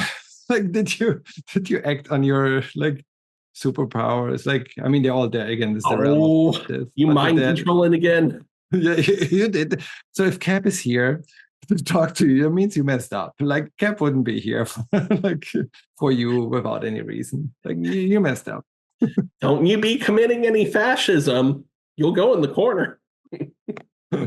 Like, issue 10, it's all about continuing from that and having a true redemption of the Skull, putting his abilities to use and showcasing that maybe if the Celestials hadn't interfered, he could have taken a different path in Earth X. But then we would have been missing, of course, one of the main points of conflict in Earth X if that hadn't happened. The other main source of conflict comes in because Frank Castle still is off his rocker and causing issues in Paradise. You've got Bullseye and Elektra in bizarre recolors of their uniforms, but everyone's got bizarrely colored uniforms in Paradise for some reason. But you've got Green Elektra fighting the Punisher alongside Bullseye, and then Elektra realizing that what she thought was reality might not be reality, because she realizes that Matt's been next to her the whole time, just not in the way that she thought he was. And that starts to further unravel Mar-Vell's concept of Paradise. Yeah, and we have also the Kid Marvel now reaching the negative zone, so coming closer to that face-off Marvel. I was laughing a second ago, so when you mentioned like the death reaching, like just the concept of like Jude now being like the replacement death has been established because he's killed some people, and they are actually dead, so we know it works. But now he's reaching England. But how he's reaching England, I was like, well, we are safe here. He cannot swim. it's like no, we're on an island. England is fine. Like Jude can't swim, so it's like even if he could swim, like how do you swim from the US to England? But yeah, they're using the cloak. That felt like a very odd statement to make. But everyone, it was Jude himself was like, I can't really go to England. I can't swim. And then King Britain was like, yeah, we're safe here. Like, he can't swim. Like, what do you got with the swimming? You can't swim from the US to England anyways. Issue 11 delves more into the concepts presented by heralds with alternate realities and how they play a role in the main canon. How, even though this is not the center canon of Marvel mythology, for the sake of this story, we're viewing it as the center, and these alternate realities can be birthed or destroyed from this central point in time. They even incorporate artwork from other alternate realities, including the then somewhat new Ultimate Spider-Man, because you see the famous panel of Mark Bagley's Peter Parker being bitten by the spider in Ultimate Spider-Man from the year 2000, issue 1 in there. And you see Jim Valentino's Guardians of the Galaxy in there. And you get hints that Paradise is not just flawed, but it may be a physical manifestation of Mar-Vell himself. Yeah. A little bit of an explanation of how the multiverse works.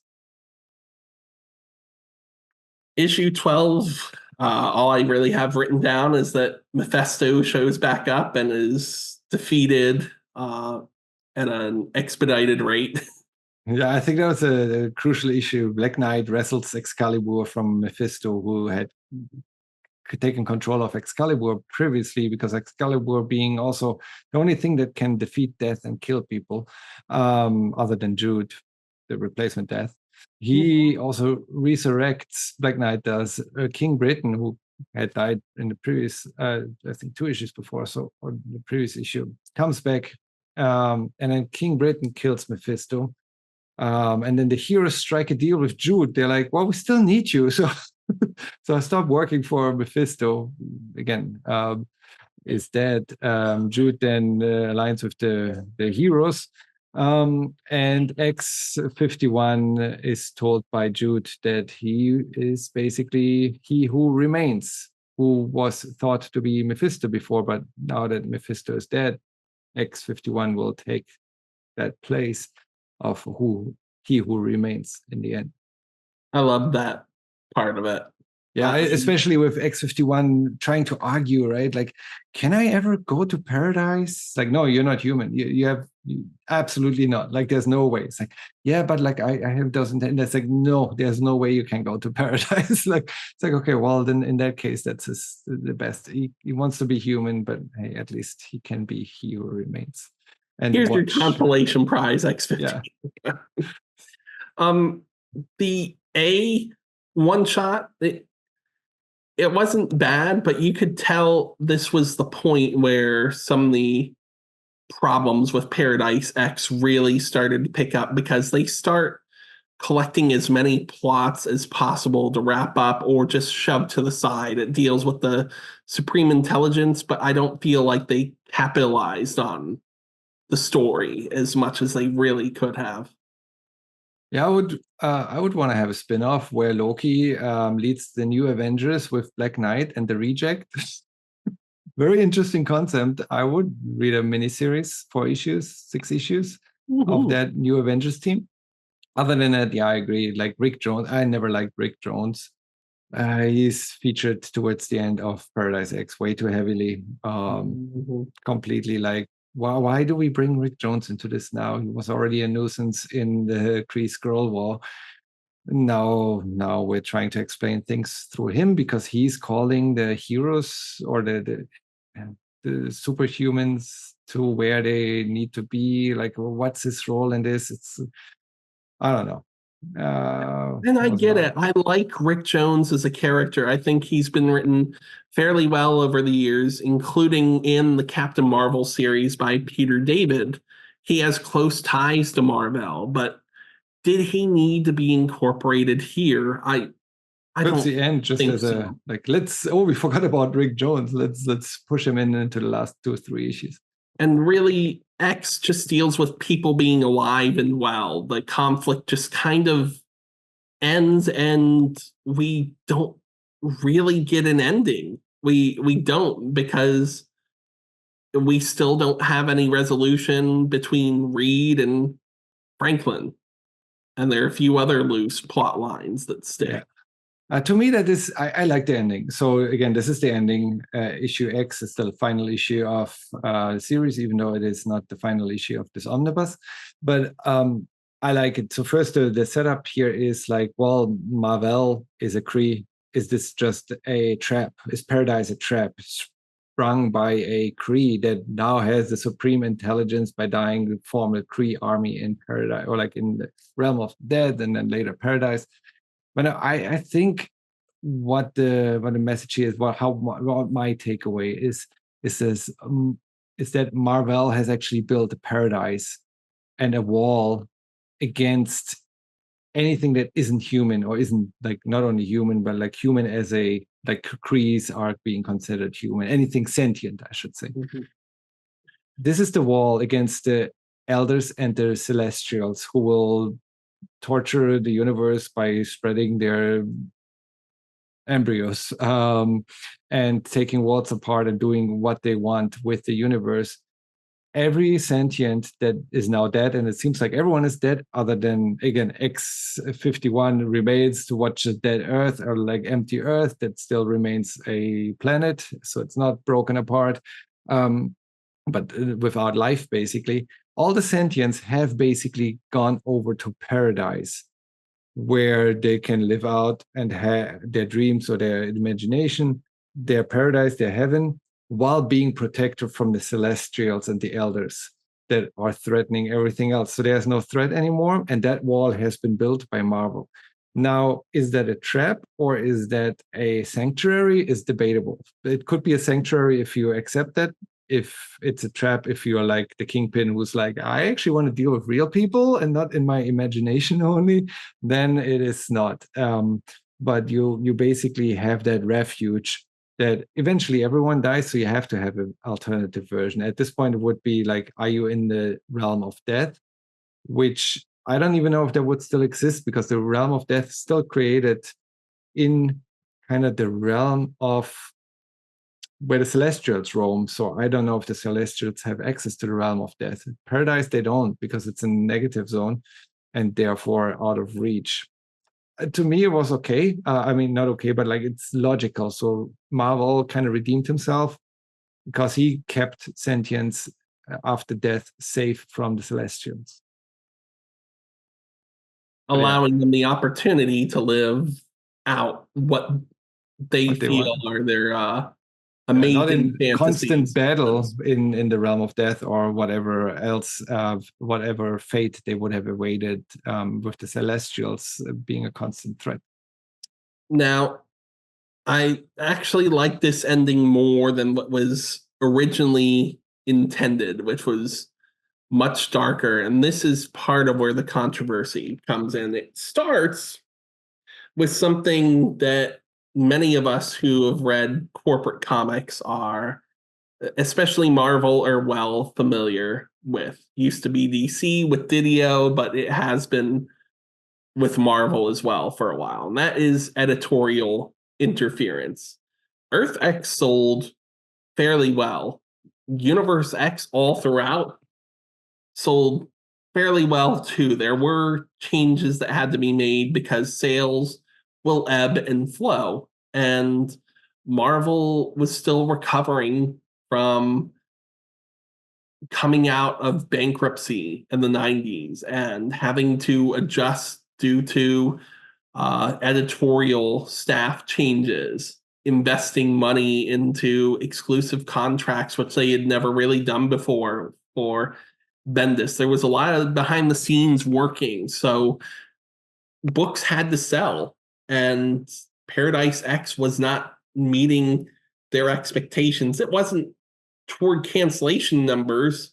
I believe back then, if it dipped below 15,000 copies for a consistent amount of time, it would get canceled, but it wasn't at that point.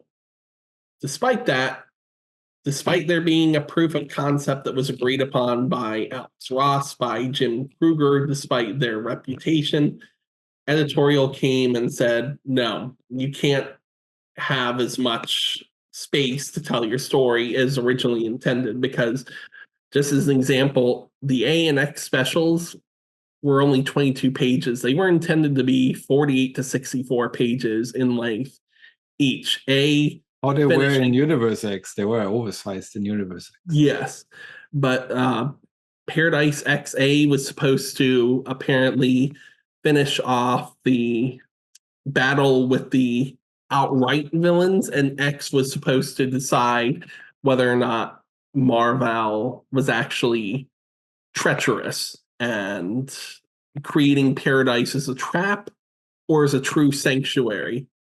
The original intended ending was scrapped due to the reduction in pages, and I'm actually okay with that, because the original ending would have involved Captain America, Steve Rogers, revealing that Marvel had been entrapping the heroes in Paradise to fulfill his destiny as a Kree soldier.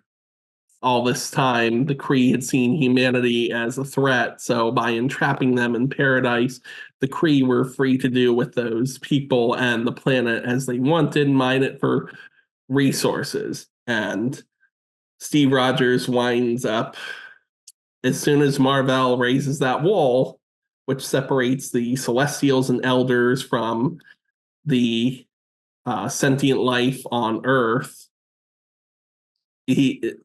Marvel's assassinated pretty brutally, apparently, by Steve Rogers. So he repeats his actions from Earth X, and winds up realizing with Marvel's dying words, and after seeing and feeling that paradise is real, ascending to the throne to give out his cosmic energy to maintain that wall. That's his punishment for the rest of time and how he's going to redeem himself. The ending we got, I feel, is much better. It cuts out that step of like, well, Marvel is still doing the same thing, except for Captain America intervening and then realizing and then doing the same thing. I feel the ending we got is better. Yeah, no, for sure. It's more ambiguous. We can have that discussion versus like actually confirmation that Marvel did have bad intentions, which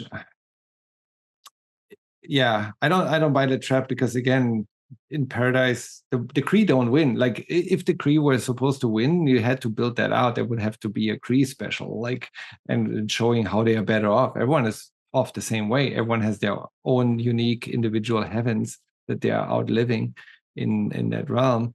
The Kree didn't win. Like for me to be convinced that the Kree won requires more than 10 additional pages in the last issue. So yeah, no, I like the ending we got. This is one example of how having an editor can be good for an overall story. There are many examples of editorial interference being bad, especially if you're a Spider-Man fan. But for Paradise X, not only did we get an appropriate ending, but we actually got an ending despite the declining sales. So even though it took, 16, 17 years to get an additional piece of the story, which, no offense, Marvel's X, we'll talk about you shortly, I feel is inessential. We still...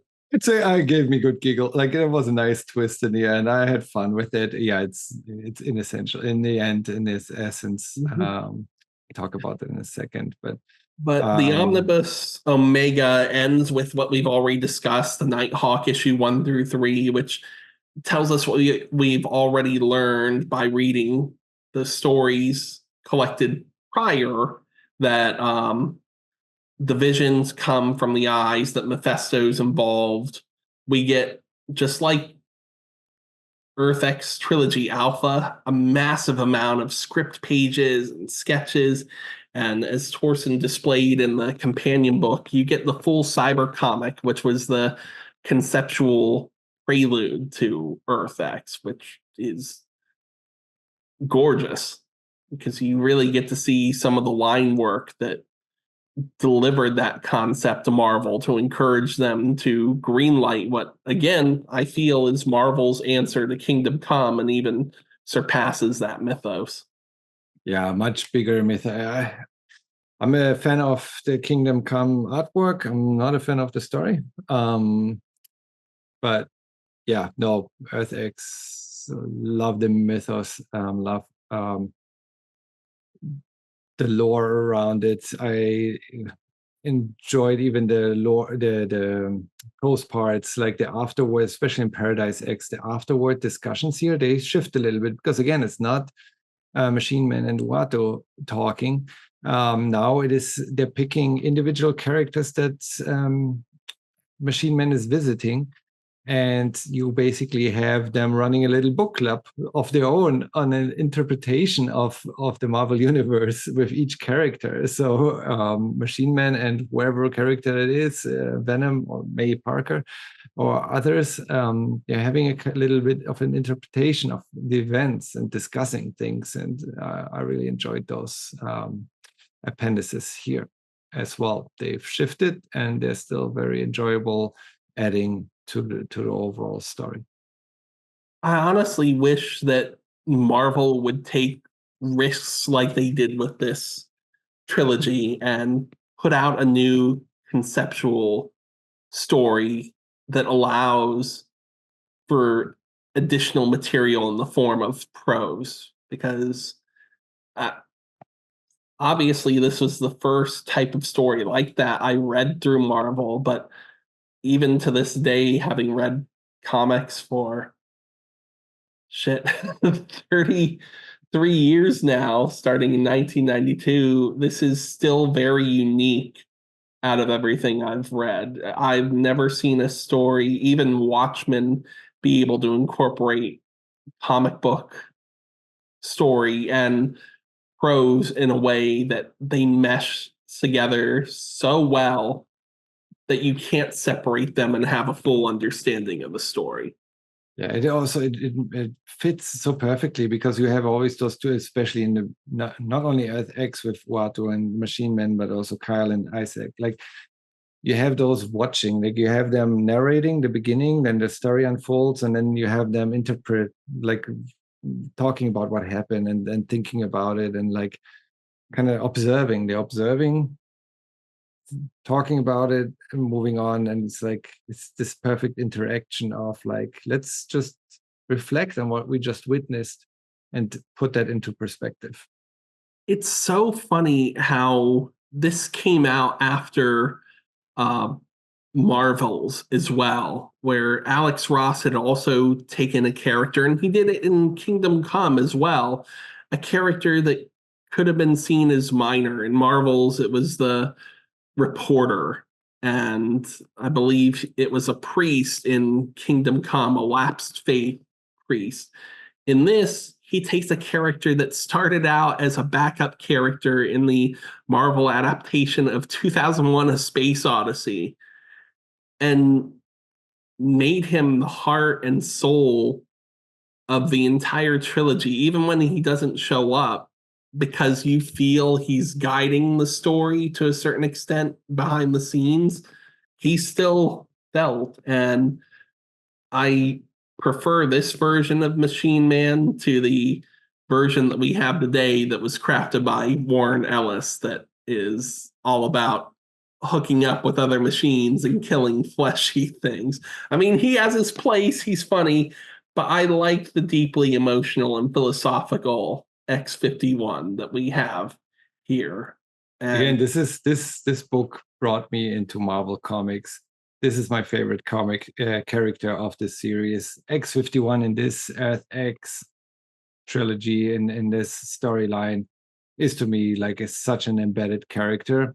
I know to most people might not be, but for me, this is like one of the anchor characters that as I got into comics, I don't want to say grew up with because I was already like 20 years old at that point, but kind of my introduction, and that stuck with me to this day. Like whenever I see John Paul Leon's X-51 drawings, like that's the epiphany or the culmination, the pinnacle of this character, of this story. I get joy just looking at X-51 in Earth X. Anytime he's featured standing on the moon, looking at Earth, it's just beautiful. and as much as I love Braithwaite as a follow-up to Leon, it doesn't compare when you see Steve Rogers walking amongst the ruins of Manhattan and you see the lines indented into his brow. You really walk alongside him and feel that loss and that weariness with him, even though he's nuts and bolts on the moon. He's no longer wearing the flesh that his father gave him. The way that he shades X-51's eyes when he's feeling sorrowful, you are alongside him as well, feeling whatever he's feeling, from that sorrow to the rage he has all throughout, pointed towards Uatu justifiably. And you feel that at the end of Paradise X, even though he doesn't get what he wants, he gets what he needs, and he accepts how significant his role is to play in the future of whatever is to come.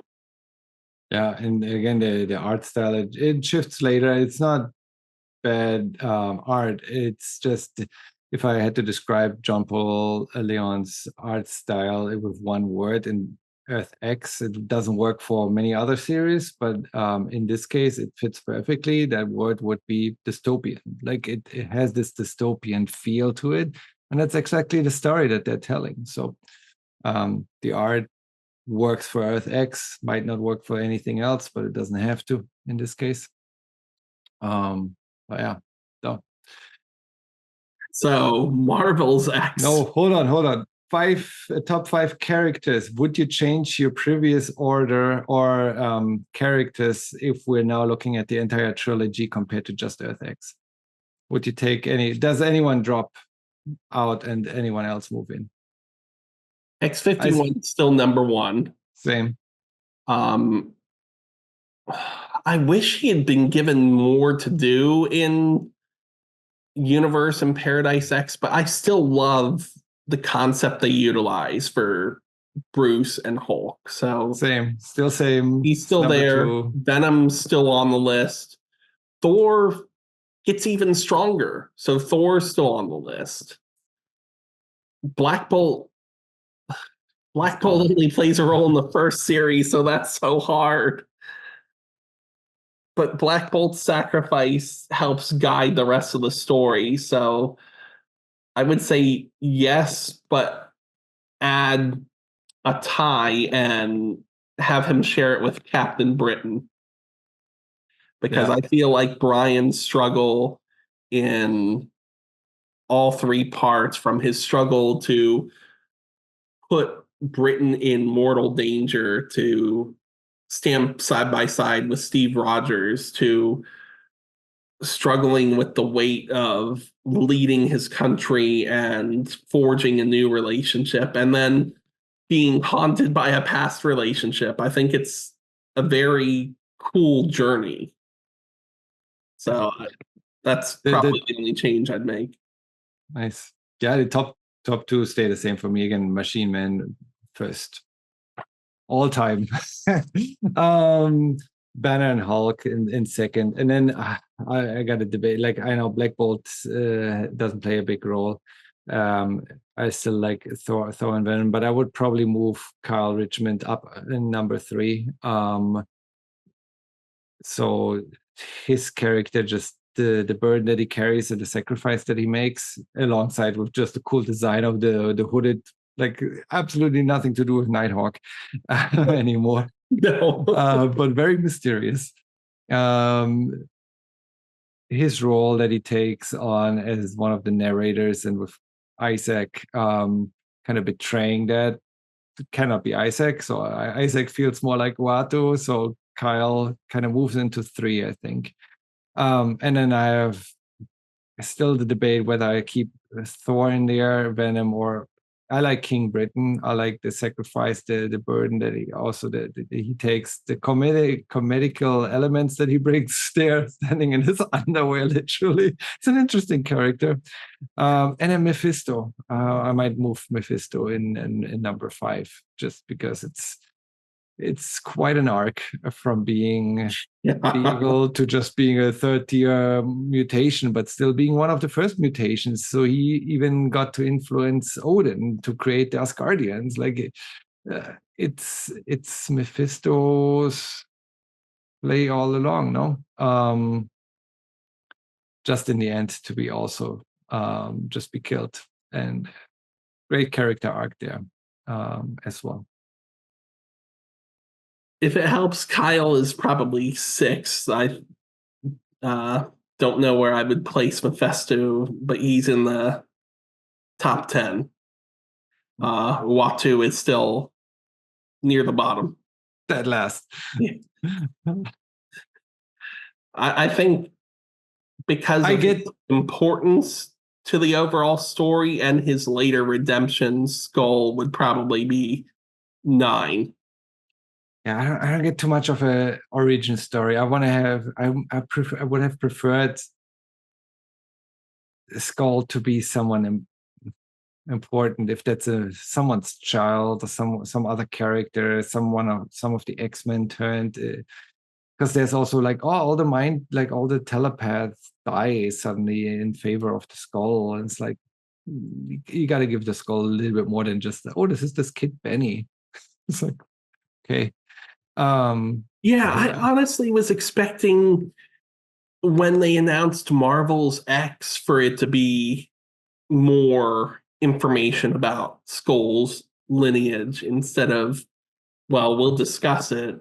So that was one of the reasons why Marvel's X disappointed me. And when I was reading this originally and they brought him back in Paradise, before they revealed the father to just be some normal guy, I was kind of hoping for him to be some long lost child of Marvel, because after this ends, we learn that not only was Genesis, who becomes known as Genis Vell, a son that Marvel has sired, but he's also the son of Hulkling. So who's to say that in order to forge other alliances with other races, he didn't have a son with a human? Yeah, just tie in Benny a little bit better. Like that, he might be lower than Uatu to me. Well, would it help if my theory that I had back in the day was true, that because of the relationship they had in the original Captain Marvel comics, Benny was the corrupted offspring of Captain Marvel and Carol Danvers? Yeah, that or Carol Dad was in the Red Skull or something like that. Ooh, Carol does not need that again. We don't need Avengers issue 300. So something that ties it into the lore. This is completely random. It's like this kid just shows up and controls half the planet's population while all the other telepaths die. By the way, where's Charles Xavier? No, seriously. Like, he was replaced by Scott. No, yeah, but he dies, right? So he should show up in the realm of the dead. Like, why is he not in the realm of the dead like everyone else is? Like, he's got to be somewhere. Either he's dead or he's alive. If he's dead, he's in that realm and he can help them out, like Phoenix. But yeah, like, or he's alive. He's got to be like, he's just disappeared. And there's no explanation. One of them, like probably the most important character to the X-Men, which is one of the most important teams in to Marvel comics. Like, it's just he's mentioned. Mm-hmm. He's mentioned that he's gone. Yeah. But if he's alive, he's got to be somewhere. If he's dead, he's got to be somewhere. See, I'm wondering, since you brought it up way earlier, if at this point he wasn't in the story because he was knocking boots in Char space with Alondra. There you go. Oh, thank you. That just saved that. Of course he was with Alondra. Because, like you said, he doesn't show up anywhere, and no one, even Reed Richards, when he's taking Cerebro, seems concerned at all about Professor Xavier. Because they don't break up until later, right? I don't know when they became an item and when they broke up, but if that's around 2000, early 2000s, then let's use that as the explanation. Either way, let's use that as the explanation. I mean, if we had wanted to go darker and weirder with it, which the series sometimes did, maybe it wasn't actually Madeline that was Jean. Maybe it was Charles Xavier mind wiping Wolverine into thinking he was Jean. I don't know. That whole thing was weird too. Because yeah, no, but she's like a Madeline, and later it's like, no, I was not. It's like, oh, what is it now? A whole Wolverine, are they actual humans too? We didn't talk about that, but I feel like it was like, yeah, okay. Well, it doesn't really matter, because if you die, you go to paradise. It doesn't matter if you're the original human. After Earth X was done, it didn't matter anymore. I'm going to talk about Marvel's X a little, just for a few minutes, because I still, you said you didn't like it too much. it didn't have too much meaning, but I did get a kick out of them explaining Daredevil and David turning into Daredevil. It's like, because it was a whole thing in the trilogy that no one knew who Daredevil was not Matt Murdock, because he was in the realm of the dead, helping the other angel beings out, along with Captain America later on, and being the main advisor or whatever his role was. Everyone was like, that's Deadpool. And I actually bought it. Like, I was like, yeah, no, makes sense. He behaves like Deadpool. That's Deadpool. But then in this, we learn that's David, giving an explanation to an unsolved question from the trilogy. I know, maybe a moot point, but I kind of I like the character of Daredevil in the trilogy. So I liked him getting a backstory. Yeah, I didn't like Daredevil getting thrown by the wayside toward the end of the overall trilogy, but that's okay. It is what it is. He wasn't the most important character out there, but I thought he was hilarious, and his quest was a noble one because he didn't want to die just to die. He had a purpose behind meeting death. I liked David in this, but within one issue, I had figured out who he was supposed to be because his entire family had been affected, and Earth X had already shown that every human had that seed inside of them. So I had figured out by the end of issue 1 that he was going to turn out to be Daredevil, because Daredevil in Earth X and the other parts of the trilogy is a superhero fanboy, and David, you show right off the bat, is a superhero fanboy.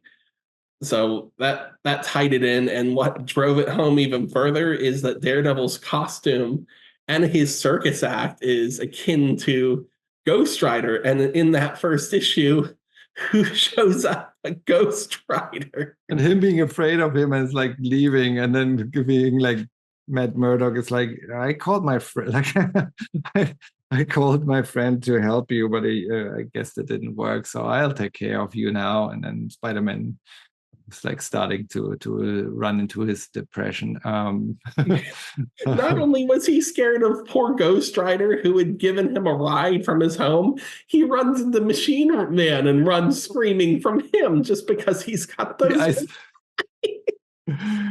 I love that they managed to work in so many Easter eggs, but I feel like, unlike Earth X and the other pieces, this doesn't stand as well on its own. You have to have investment, I feel, in the Earth X trilogy, at least Earth X itself, in order to appreciate Marvel's X.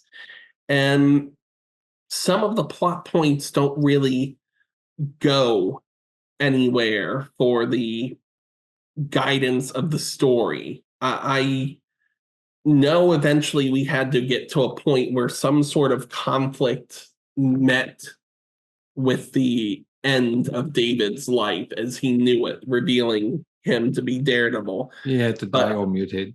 I don't think making a Spider-Man villain like Kraven the Hunter be one of the center points was the smartest route to go. It's like, who did we forget in the whole trilogy? It was like, oh, we didn't involve Kraven. Like, we should build Kraven in that.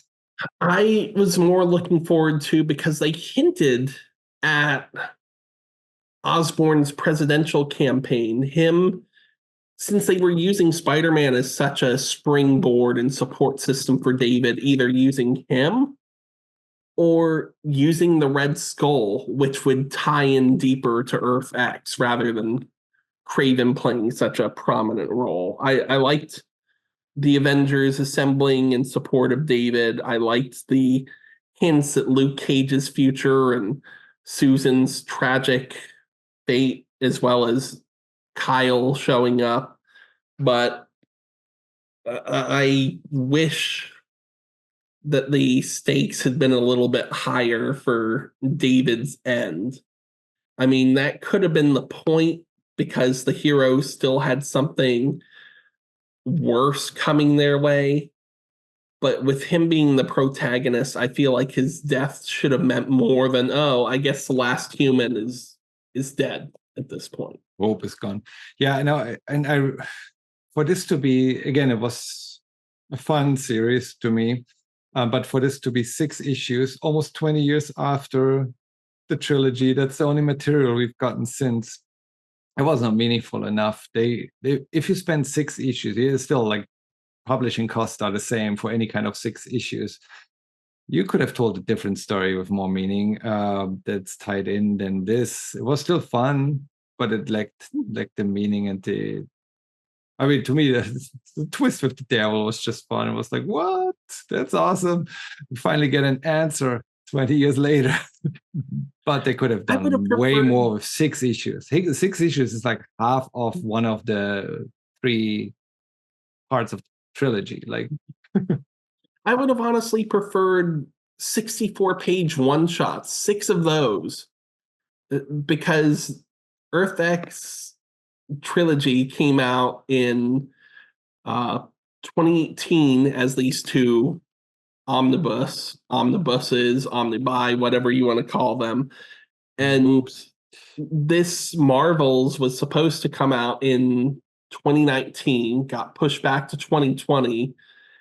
I think a lot of that has to do with the art behind it and the fact that Marvel didn't want 2 anniversaries leaning too closely to each other, because if you had done it in 2019, you would have just run into the Marvel Knights 20th anniversary miniseries as well, which was 6 issues.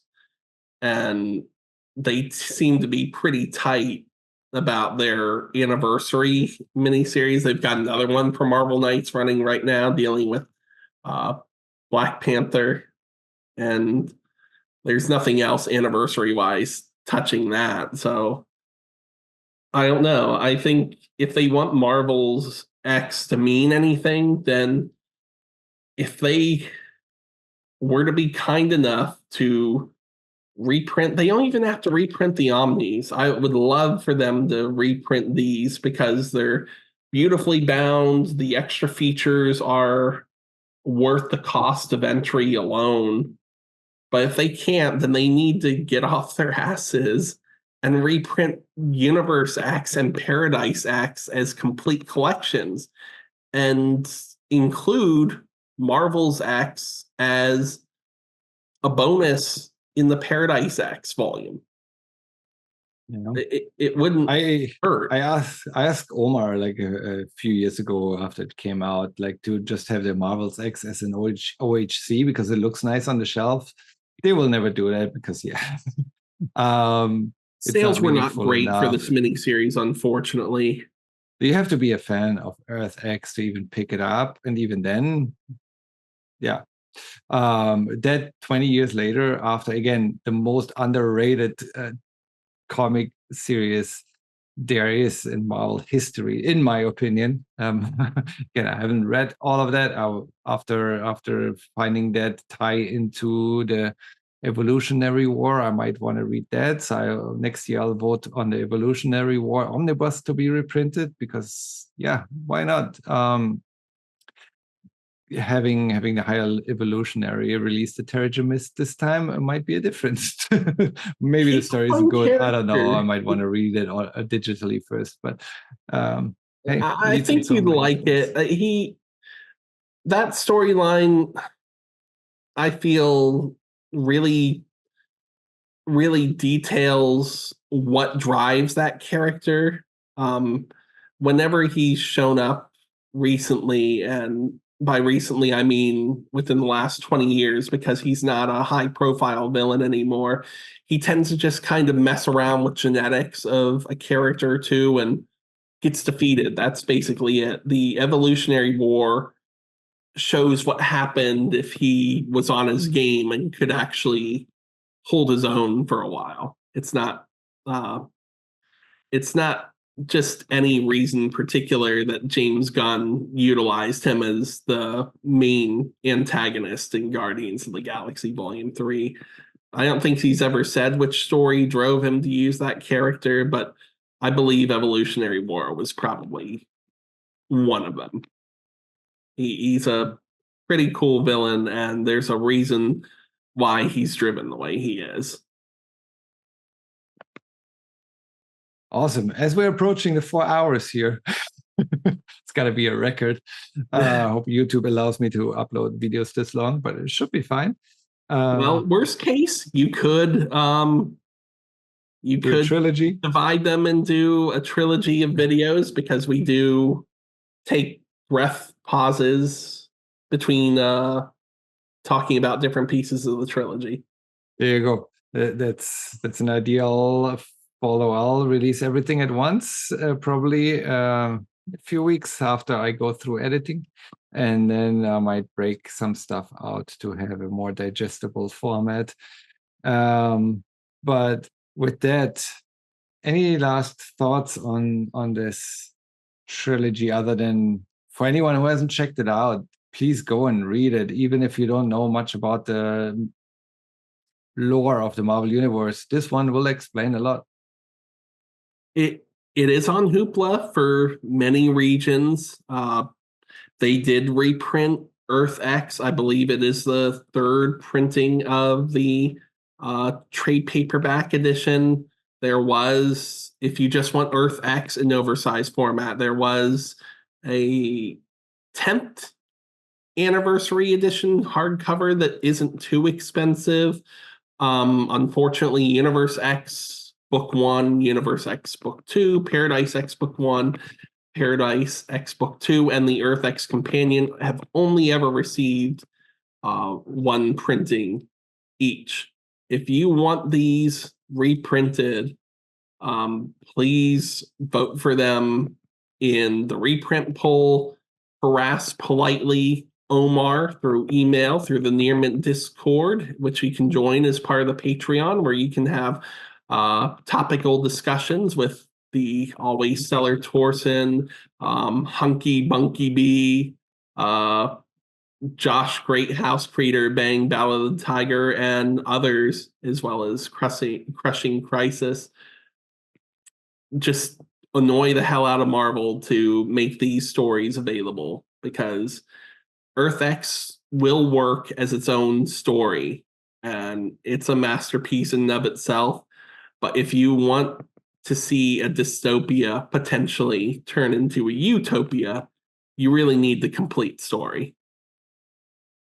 It was some beautiful final last words, better than I could have said it at like 1 a.m. at this point. Thank you, Steve, for joining me today in discussing this, again, underrated epic trilogy. You'll find Steve at DBC All-Star on YouTube. Subscribe to his channel. Wonderful reviews, unboxing, and lots of other fun things. If you want to see him singing and introducing or commenting on what his picks were for the last poll, head over to his channel and watch those. Again, for next year's poll, you better vote on Earth X, Alpha and Omega, if you have any taste in comics and want to read those stories here. Thank you so much, Steve. Thank you, everyone, for watching. Until next time, this was Literature and Pictures, with probably the longest show ever.